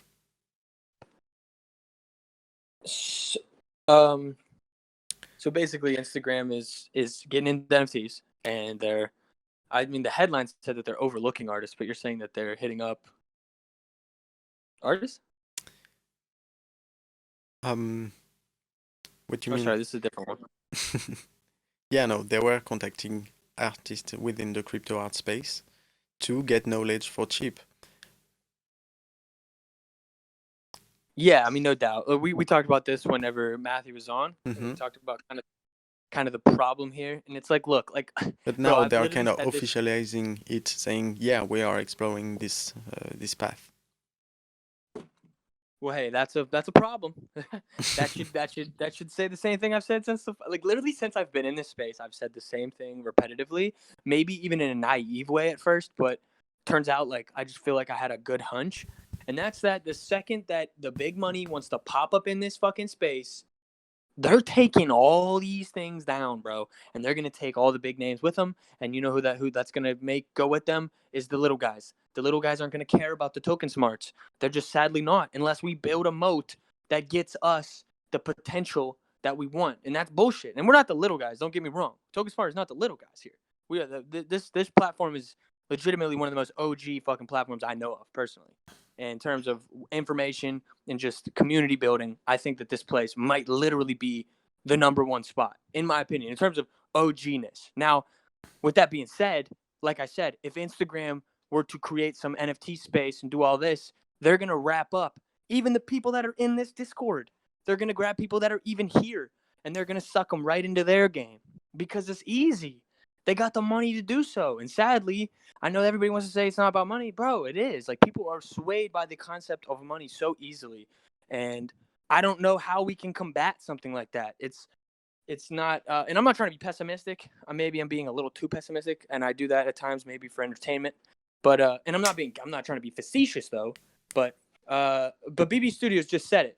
Moat. We need to create that moat. We need to create something that's going to put us in a position where they can't possibly beat us out in a certain category. I don't know what that category is. Maybe when Instagram, maybe it would be a good idea to get TokenSmart over to Instagram and be like, hey, what you guys should do, and we sell them on this. That way we have the power. Like TokenSmart, the whole team. I don't know if anybody's listening. Maybe I'm fucking talking to myself here. But if the TokenSmart team was crazy, they could be like, yo, let's go to Instagram and let's join. Look, because you're not going to beat Instagram if they figure out another way, right? I would say TokenSmart has a lot of smart people here. But this is what we do. We go there with a squad and we say, hey, let us help you. And what we do is we say, hey, let us do an onboarding process for anybody that wants to utilize your platform. And we are like the educators, XXX, like, right? You figure out how to do this, how to do that, what's a wallet. You know, you do the basic stuff maybe. Like, maybe you'll figure out shit like that. And then basically what we do is we take all these people while giving them the knowledge. Maybe that's a dumb idea. I just thought of that off rip, okay? So don't hate on me. But that's a good or do hate segue on me. as well. You know what I'm Because saying? Hey, like hate builds character. that's a good segue as Would well. you- I read an article. I saw an article this week on the BBC, which is one of the majorest headlines in the world, about doing a full in-depth article, looking like for the regular mother, to explain what an NFT is and are they the future of the music industry. So the whole article is kind of breaking all the latest talks down, when it comes to the technology, when it comes to the ecological impact, when it comes to the regulations, all the top celebrities involved and everything. It's a very good article actually, but I noticed, and I feel bad that I don't have my liner here because I highlighted very good part of the text, but I can find it back, where what they in their synthesis, they were highlighting some feedbacks from the regular mainstream people today, and highlighting especially the technological barrier, where big companies, the one that are going, looking to take the blockchain mainstream, don't want to have to deal with the fact of having to educate someone about what a wallet is, what a transaction is, and so on. So the big venture capitalists right now that want to get involved on the wider and scale this up really are, waiting until this issue can be solved, where we can get to this level of we don't have to deal with a wallet, we don't have to deal, or on the most minimum level possible before really scaling this up, because we don't want to have to mention the word NFT ever, and so like blockchain and any of these words, and they just don't want it in the picture before scaling this up. So that's interesting to see, but this article is actually very, very good. But it represents what the mindset is, for the vision of the state right now about the music industry, synthesized for the regular Joe out there, I would say. Right. Well, that's cool. I'm still reading the chat here and like kind of stuck on this last convo, but Mm-hmm. Yeah, but yeah, go ahead. and so just for context of what you were just saying, so basically they just basically did an article on how NFTs are disrupting music. That's pretty much it. Is there anything important that they kind of like brought up that is like, did they tell the truth in a good way? You know what I mean? Yeah, pretty much. That's the article is actually very in depth and good, and sums up the outcomes of the latest talks, and any nothing that we are not aware of us personally, but is just well translated into a regular language, I would say, to explain what's all this and what's the current status today. Well, yeah, that's cool. I mean, that's good to know. I mean, and like, look, I'm thinking back to my first experience understanding this world. And I think the first thing that has to happen is you have to want NFTs to work. And for that to be the case, you have to be sick and tired of the old world. And I'm just like thinking, like, what's going to cause when the masses are sick of the old world? What is going to cause that? What is going to basically cause your average poster on social media, who's literally posting like their life, like, hey, look at me and my family, or hey, look at me and I'm not doing anything creative, but I went out this weekend. It's me and my boys. Fucking rage up, whatever it is. What's gonna cause all these people to fucking turn to this world? That's the question. Because obviously, like I said, I've said this many times, the people who are here now, like you and I, Mighty, when we found this space, it was out of complete we did not like the old world. We're like, look, this isn't gonna work for me. I can't do it. I'm not set up for this. I want my value to be valued. I want my creations to be valued. So we obviously have more of a specific reasoning for getting here, but the question is when. I mean, and some of these things are definitely true, like realizing they can make more money, 100%, or realizing that they can make any money. But what happens when? But this is the problem, right? It's like, what happens when Instagram is the one to bring on board all of these people? Are they going to miss it? Are they going to miss the real point? Is Instagram going to make NFTs 5 cents? Is Instagram going to make NFTs worth $1? Are NFTs going to be access passes to people's Instagram pages? Like, there's a lot of questions I have that are going to question what's going to happen. I don't know. I don't fucking have the answer. But good educating is key. But it's like, will an article like this sway anybody? I don't know if it's a yes or a no, because I'm even reading that first that if you read just simply that first line, it just basically says, are they here to stay? The fact that question is even being asked is misleading. They're definitely here to stay. If you understand this game, they're here to stay. They will evolve, though. Are they here to stay the same way? That's the real question. It's how will they stay? How will they evolve throughout the career? So I don't know. I'm just kind of like literally like thinking out loud right now. I'm not really making any points or anything. But yeah, hey guys, good to be here with the squad. Yeah, and I'm kind of not remembering where I saw this, but it seems more and more obvious. I think it was about the I don't remember, but it seems more obvious that the you know derivative of releases, how it the supply for a release for a music NFT seems to be more and more going in the direction of I think it was in the Quincy Jones news actually on one of. So their vision is that on one song you will have like it doesn't matter if you have one NFT that sells for 1 million or a million NFT that sells for $1. And there will be multiple editions for the same song. So you will have a one-on-one for one song, and then a 10 edition, a 100 edition, and then a 1,000 and more editions, all within the same release.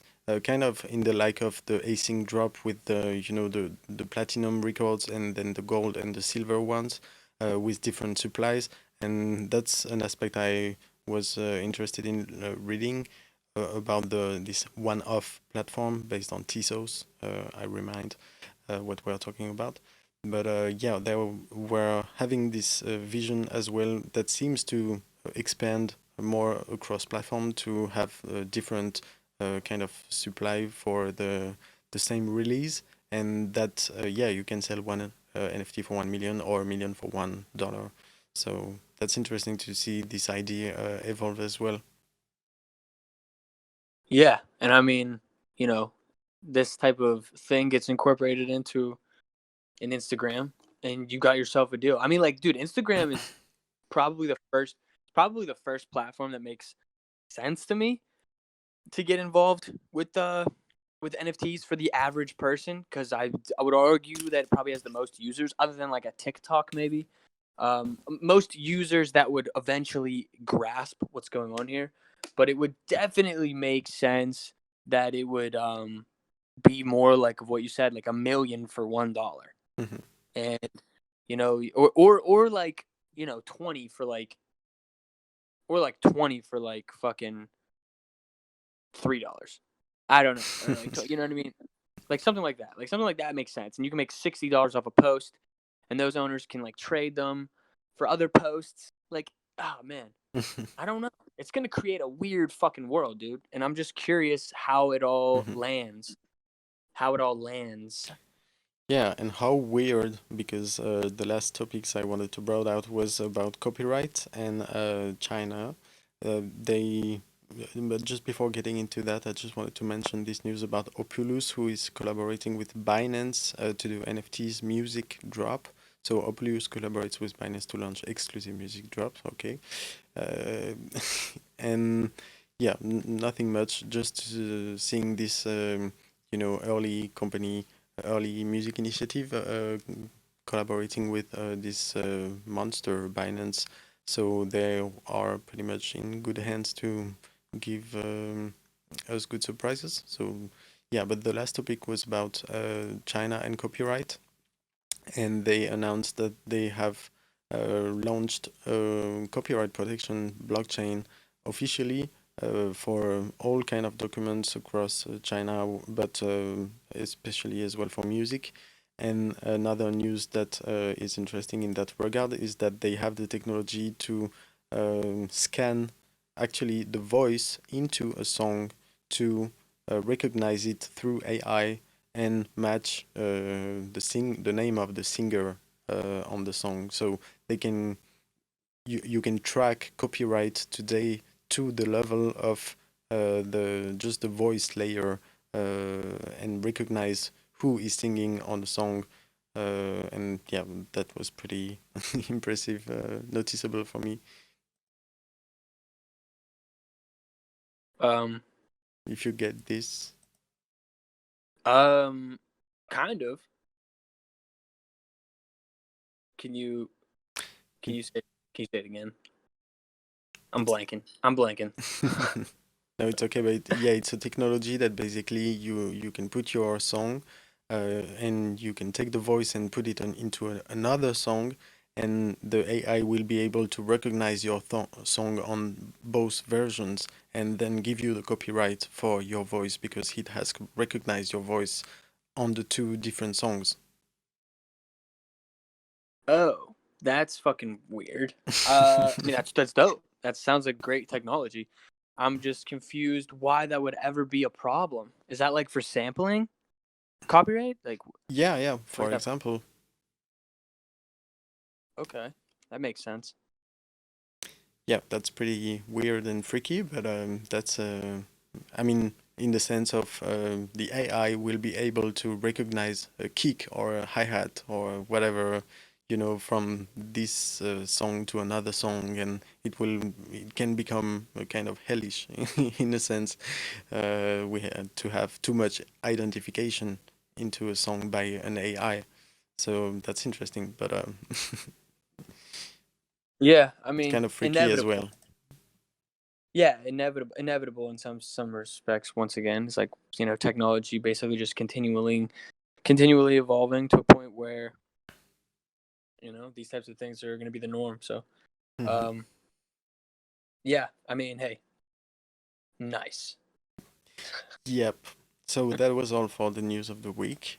We did it all pretty much. Um, I had a drop recently that I wanted to talk about. I don't know if you've seen it, where I collaborated with Vesa on a kind of a unique piece, which is a VR experiment of an artwork. And he invited me to build the soundtrack actually of the VR experience, and it's out on Terra Virtua. And actually, the bidding you can um, you can win a computer with a VR headset with everything set up and everything to experience the thing, and and I like as well how Visa does things because he's really into the art world, and he's doing like minimum bids at $100,000, and I don't know what's happening today because there was a high bid, but I don't know what's happening with that currently. What's the state of that? But yeah, I wanted to show the piece actually, but the link isn't working anymore. So whatever, the experience was great, and I loved doing the soundtrack for this. Dude, that's fucking sweet. This is sick. I mean, I wish I could actually see the piece, but Yeah, that's super dope. So you basically created the soundtrack for like a virtual world. Like, is it like music where you're like walking around and yeah, the music is just playing in the background? that's That's it. super dope, dude. That's it. That's like, I'm go trying ahead. to Sorry. find the video back. My original like big dream when I was a kid was to make a video game, which is ironic. I don't want to give anything away, but I'm closer than I ever imagined. But the second biggest thing I always thought about whenever I was like getting into music was scoring a movie. And what if I combine those two, scoring a music game? That would be incredible. That would be so much fun, like a real one, like a Hans Zimmer-esque thing. That would be fire. Um,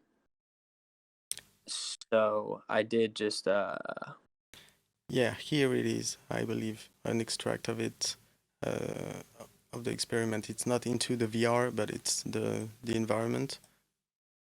And oh, my videos on Twitter are not working again. So next time. oh, that's weird. Wait, so I'm sorry. How much is this going for, dude? Is he like I'm confused how much money he's selling it for.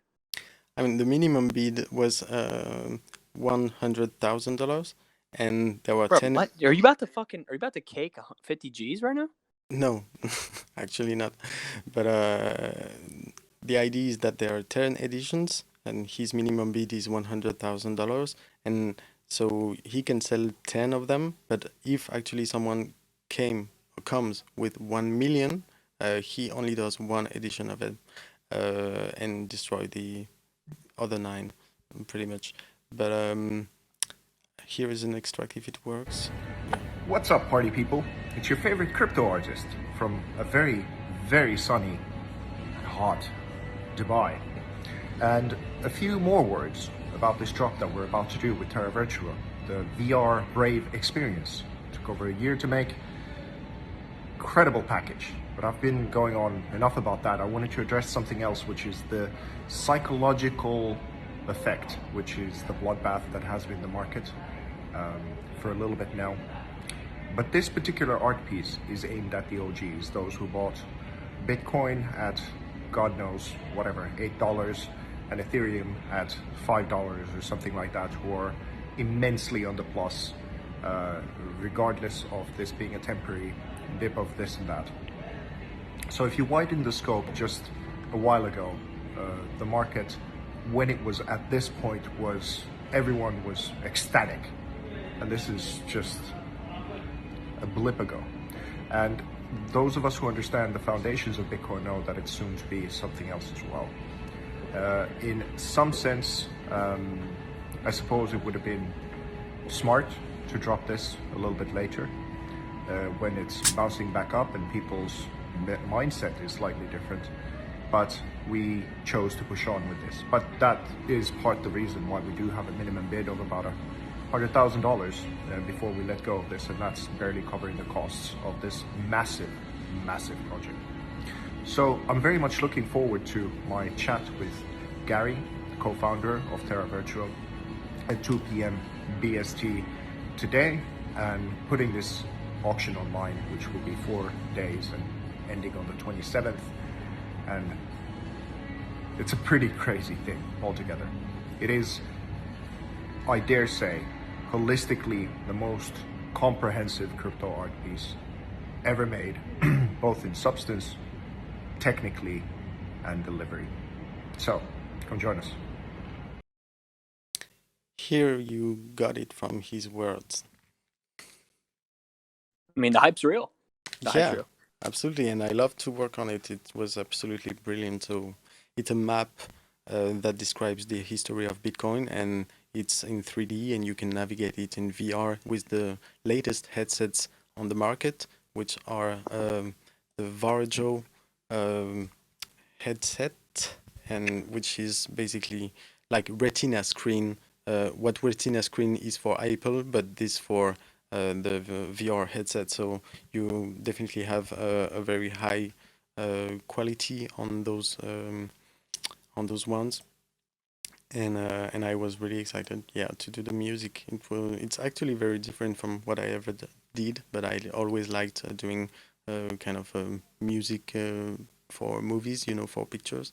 And but at the same time, it had to be, not too much intrusive, because it's a virtual experience, and you kind of need the music to be not too much intrusive into your experience, but at the same time bring you emotions and as well kind of telling the story or whatever. And we kind of did 3 attempts before having the final versions. And Vesa is very he has high expectations when it comes to what his vision was for the music.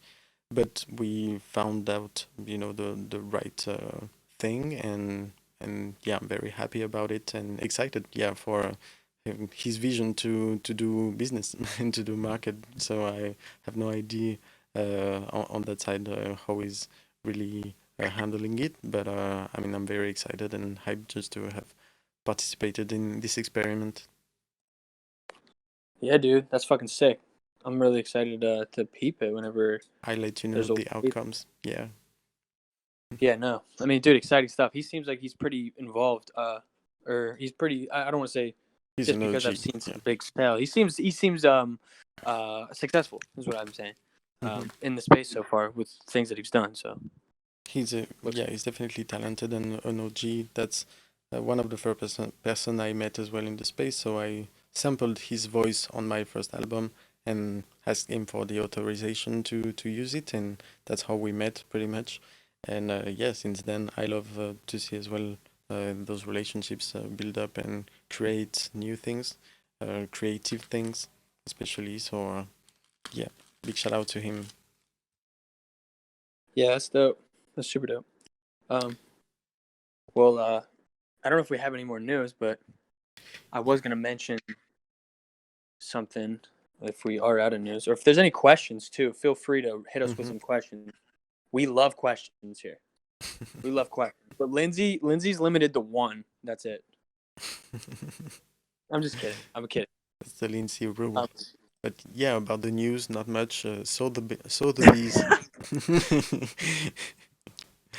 Sotheby's get into the digital world, and they, the big auction house, the concurrent of Christie's, get into Decentraland and created their own place actually that you can visit, Sotheby's right now. So they are competing hard between Sotheby's and Christie's, and we were wondering with Nicholas Reeves from the Betty's Notebook, the async music drop. We had this conversation where we were wondering if the big auction house were about to have a music curation thing when it comes to their digital collection, and so we started to do researches on them, and so we learned that they just got into Decentraland, Sotheby's. So shout out to them. They win this race over Christie's, and it still built by voxel architects that are doing a lot of things both in crypto voxels and Decentraland. It doesn't sound like a new business model, very successful when you get into it the right way, because their building is absolutely beautiful. It's a whole big building that represents the London Gallery, whatever. Dude, I just like how you said it's a beautiful building, and I'm reading the chat, and Lindsay says, "Yeah, ugly building." No, I mean, massive building. I mean, it represents the style of London. So, everyone has his. I think taste. this is fucking sweet. I think this is awesome. This is the future, bro. This is the shit that I genuinely think is gonna take us to that place where we live more in the metaverse than in real life. Kind of scary, but look, most people are living on fucking Instagram all day, which is super frightening.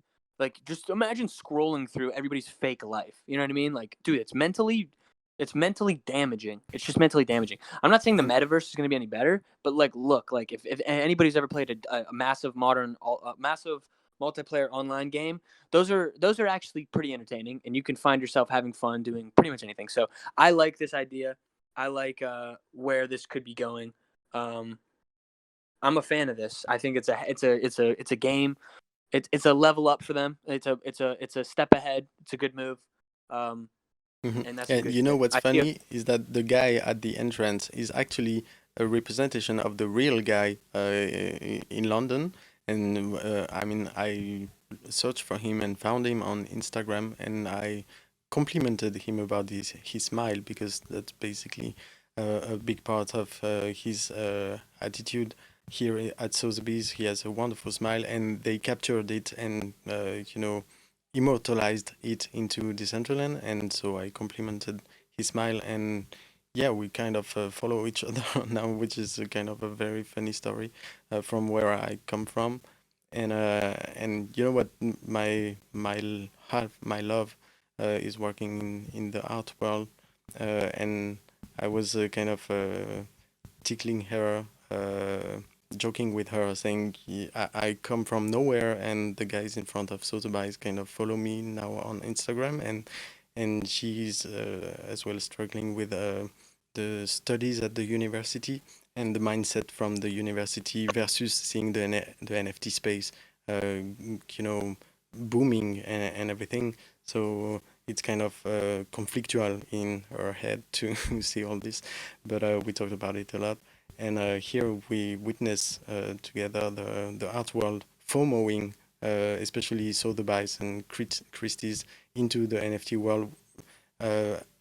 Whether from, if you hear it from the space, it's definitely the people we don't want in the space. If the space created is to avoid Christie's, is to avoid Sotheby's, it's the same mindset from the art world. And that's interesting to see the competition here. Yeah, I mean, yeah, for sure. And like, look, I don't think that they'll have the same power in a metaverse world um, that maybe they do in the traditional world. So hopefully, in the metaverse, we don't have too much,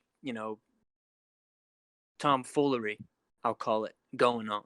But Tom Riddle finds his way in every position, and we need a Harry, right? We need a Harry Potter in every place. But there is a question up here I wanted to read, but before that, Ready One is actually a teenager who saves the world, so why not? Yeah, why not? Listen, hey, the kids know better, dude. The kids are always right, bro. I hate to say it. When I was fucking 16 years old, even though I was a nuisance, I'm still a nuisance. But when I was 15, 16 years old, I knew what was right, man. I knew what was right. I could feel it. Nothing was tainted. I wasn't tainted by the world. I'm not saying I'm fully tainted here. I'm just saying like the world does tend to put its bullshit on you, and you have to stay in touch with that childlike mentality to really, really stay free, so to speak. And I mean free for yourself, free from yourself. Most people are not in boxes of other people's creations. They're in their own box that they've created by listening to other people in society or the world, or sometimes even your parents and your peers. So, not to rant on that, but okay, let's read this question. So this is by look, I'm not even gonna try to pronounce this. I'm sorry. La Jorita. Yeah, Lohita, Lahita, Lahita. We'll say Hita. Hojita, Hojita. Fuck it, dude. I'm embarrassing myself. Okay, here we go. What's according to you the project which is the closest to create the wallet centered Web 3.0 experience we've talked about in several occasions? I honestly don't understand the question. Mighty, do you want to answer that? Maybe by you answering it, I'll actually understand it better. I think I see, but I mean, to me, it relates to the fact that today it's not the case, and I don't really see where a winner will be or how it will manifest. Because, yeah, to me, I still see using several wallets for different blockchains, and that's Wait, still... I think I get it. Sorry. I think I get it. Sorry. Not to cut you off. No, Did you want that's to say okay. No, but yeah, I still have to have different wallets for different blockchains, and I don't see until there are no interoperability between all these systems. None of these are solutions to this issue, having a Web3 kind of one place to go to manage with all different blockchains. Okay, so yeah, if I understand the question, it's basically saying what, according to you, will be the thing that makes the wallet the identity online. So, for example, like in some podcasts, we've talked about browsing the web from our wallets and streaming. 100%. Yeah, okay, so I do understand what you're saying. So it's basically saying like instead of going to Spotify and creating an account for Spotify, instead of going to Facebook and creating an account for Facebook, it's going to be your wallet that integrates with these platforms, and then that wallet is in a sense your profile, and within that wallet lives your identity on Facebook, lives it what lives within that singular wallet that you can connect to is your identity for Instagram, is your identity for Spotify, blah blah blah blah blah, and therefore you can pay through this Web3 wallet. Yeah, I mean, I think this is, first of all, The meta that's key. the meta key. Yeah, I love that. I love this. Yeah. I love this idea. When will it happen, and what's going to cause it to happen? When a central bank digital currency gets laid out, 100%. When basically there's no more dollar, and the new currency is a central bank digital currency, which is centralized, and everybody has to use that. They're going to have a digital wallet, and that digital wallet will most likely only include certain. It will only include certain currencies, which is once again the future of all of this. I know everybody wants to act like we're fucking some rebels here, and I love it. We are rebels in some respects, but we got to keep in mind one thing, and that's that they don't fucking like that, and they are the ones that have ruled our lives forever. Not to be so conspiratorial, but they gonna get us, bro. They gonna come in and they gonna take us out. They're gonna take us out. No, I'm just kidding. I'm just playing. They can't take us out fully. Look, they can't beat the game completely, but what they can do is they can integrate within it and they can control and structure a certain amount of it. Will you still be able to trade every currency in some respects? For sure. But at the end of the day, whatever isn't going to be used on the, whatever the central bank blockchain is that they use, whatever they decide to restrict, that's where we're going to be restricted. So, what I believe is that the thing that will do it is whenever there is a seems a little crazy, but I do believe. Wait, hold on. I'd accept that based on Monero, but any non-privacy oriented crypto will turn it into a technological totalitarianism. Yeah, 1,000%. This is exactly how I see a central bank digital currency taking place. It's going to pretty much like everything that crypto is good for is going to be taken advantage of. There's no doubt. It's sadly, like I know that is like an unpopular opinion in this space in some respects, but because that's the antithesis of why we're here, but it's the future of how this gets integrated into everybody's life, which will be beneficial to us who are still here early, as long as you're invested in the right thing, so to speak. But I do think that will be the thing. That'll be the thing that brings the wallet-centered experience to the mainstream world, is when everybody has one, and that's going to only come from a central digital currency. And I would say the next thing that's going to cause it is a metaverse experience that everybody is involved in, which means everybody is in this metaverse. Like everybody is here, everybody has a space, everybody is almost going to school here. You go and hang out with your friends here. Like you play games here. All of that. That's kind of what I think will cause the shift to a wallet-centered experience with the Web3. Yeah, I see. But I mean, yeah, to me as well, it misses still some technology to become standard and interoperate with the blockchain before it's possible. But I believe it's very on a good way. It's just going to be unveiled, I think, in 1 year or two, where we are going to see more interoperability between blockchains, I believe. I think the question was as well, what is the project you see in your landscape that is the closest to maybe answer that question of that challenge? But I mean, to me, I'm very interested into what the quant network is doing in the interoperability between all blockchains. But I don't know yet how, in terms of wallet or end widget for the user, we see today that is very looking into this direction. I don't see any of them really.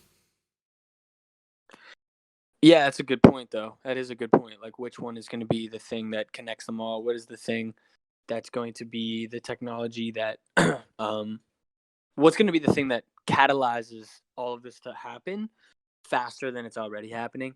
I mean, look, this XRP lawsuit case, if we don't think that this is going to change some shit at the end of it, we're fucking tripping, dude.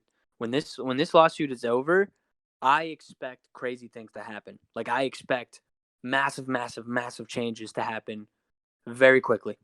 I'm not saying that XRP and Ripple are going to be the people, but I think that we would be dumb and naive to think that they don't have some sort of connection to what is coming, which is, in my opinion, the central bank digital currency that is 100% going to be somewhat universal. But maybe not.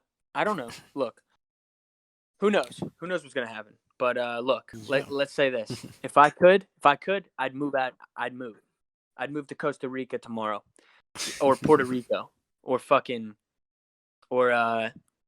low key ass fucking tropical place. You know what I'm saying? Yeah, a little desert where we party often. But Musashi, I love it. That's pretty much I'm going all back for to this 80. week. Fuck yeah, dog. Musashi, sorry, Musashi. I saw you in the song camp thing yesterday, struggling. Dude, Yeah. I was struggling too, bro. I could not for the life of me figure that shit out. I was dying at your comments though, bro. You were cracking me up. If you're a guy, by the way, you might be a girl. Hey, I don't want to assume your gender. But yeah, was Lindy gonna- there something? Lindy's gonna tell you.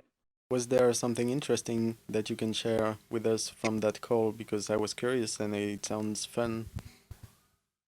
Yeah. Okay. So, basically, Matthew wanted to create a new logo for SongCamp, and so his idea was to basically go in Figma and have everybody create these 64-bit pixel canvases and create their own. And then we basically quilted them together, and every single one of them were just plopped together. And of course, my computer was fucking shitting the bed for the entire event, so I could not make my own. So I kept calling on people to bring people to help me out and build mine. And mine turned out to be just fucking atrocious. It was just stupid. It was mine was bad. Now the process wasn't stupid, but because I like the idea, I love the idea of us all creating the logo for SongCamp. But essentially, it didn't work out for me personally, and I know Masashi also experienced some pain, and so did Lindsay, as she's saying. So, Mhm. so interesting stuff. Is pretty much what we did, and then I don't want to share too many behind the scenes of the plans for Camp 2, but Camp 2 is going to be really interesting. I'm really interested to see what happens. And our group, we have a really interesting idea that we're going to try and do for our release of the song, but we just talked about it today, so I don't want to give up too much info, but That's cool. yeah, a lot of interesting stuff. Oh, there it is. Yeah, you pulled it up. Yeah, that's all of it. You can see my name in there. Yeah, I found it. Yo, let me tell you. All right, whoever guesses which one's mine gets nothing, but someone guess. Yeah, I found you. And yeah, sounds exciting. But yeah, I'll just tell you guys which one it is. Mine is the Here. top right. How fucking bad is that, dude? The green one? It's literally the top right one. Yeah, the green one. And it has a whole bar cut off. You see how there's a white bar in between mine and the red? Yeah. It just got cut off somehow. So like yeah. It's see. trash.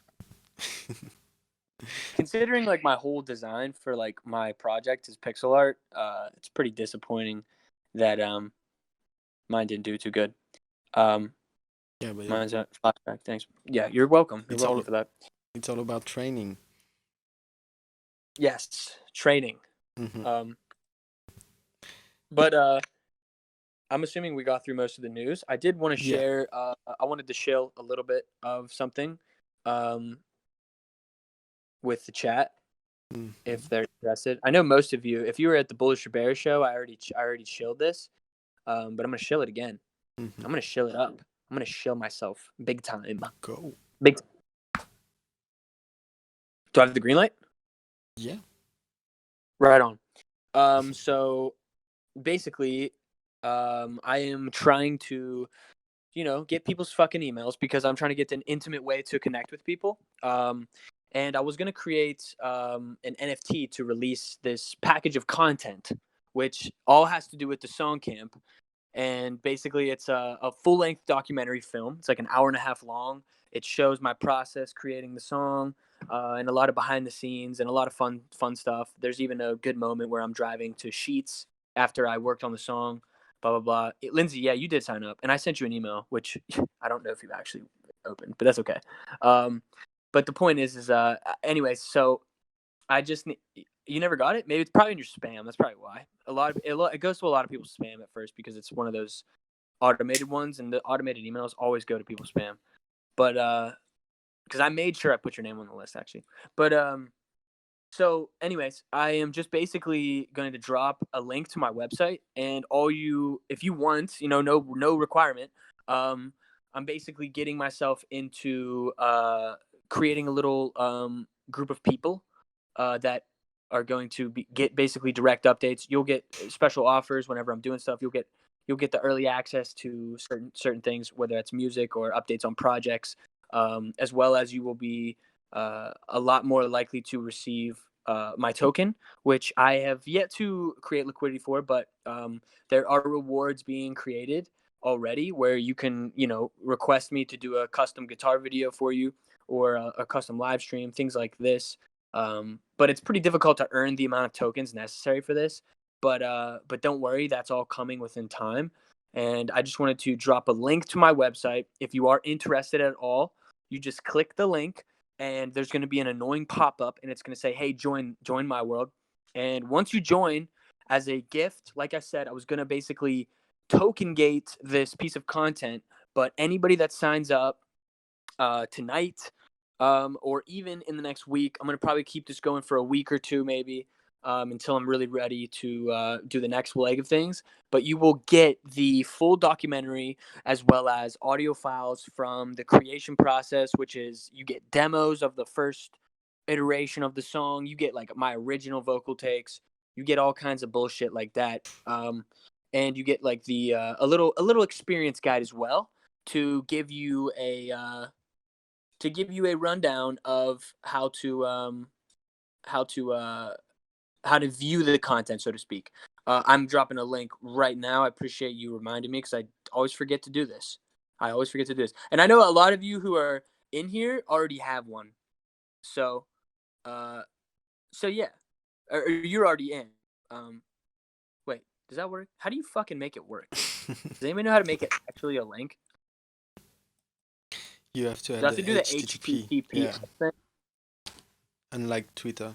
Oh, okay, I got that. Is that right? I fucked it up, didn't I?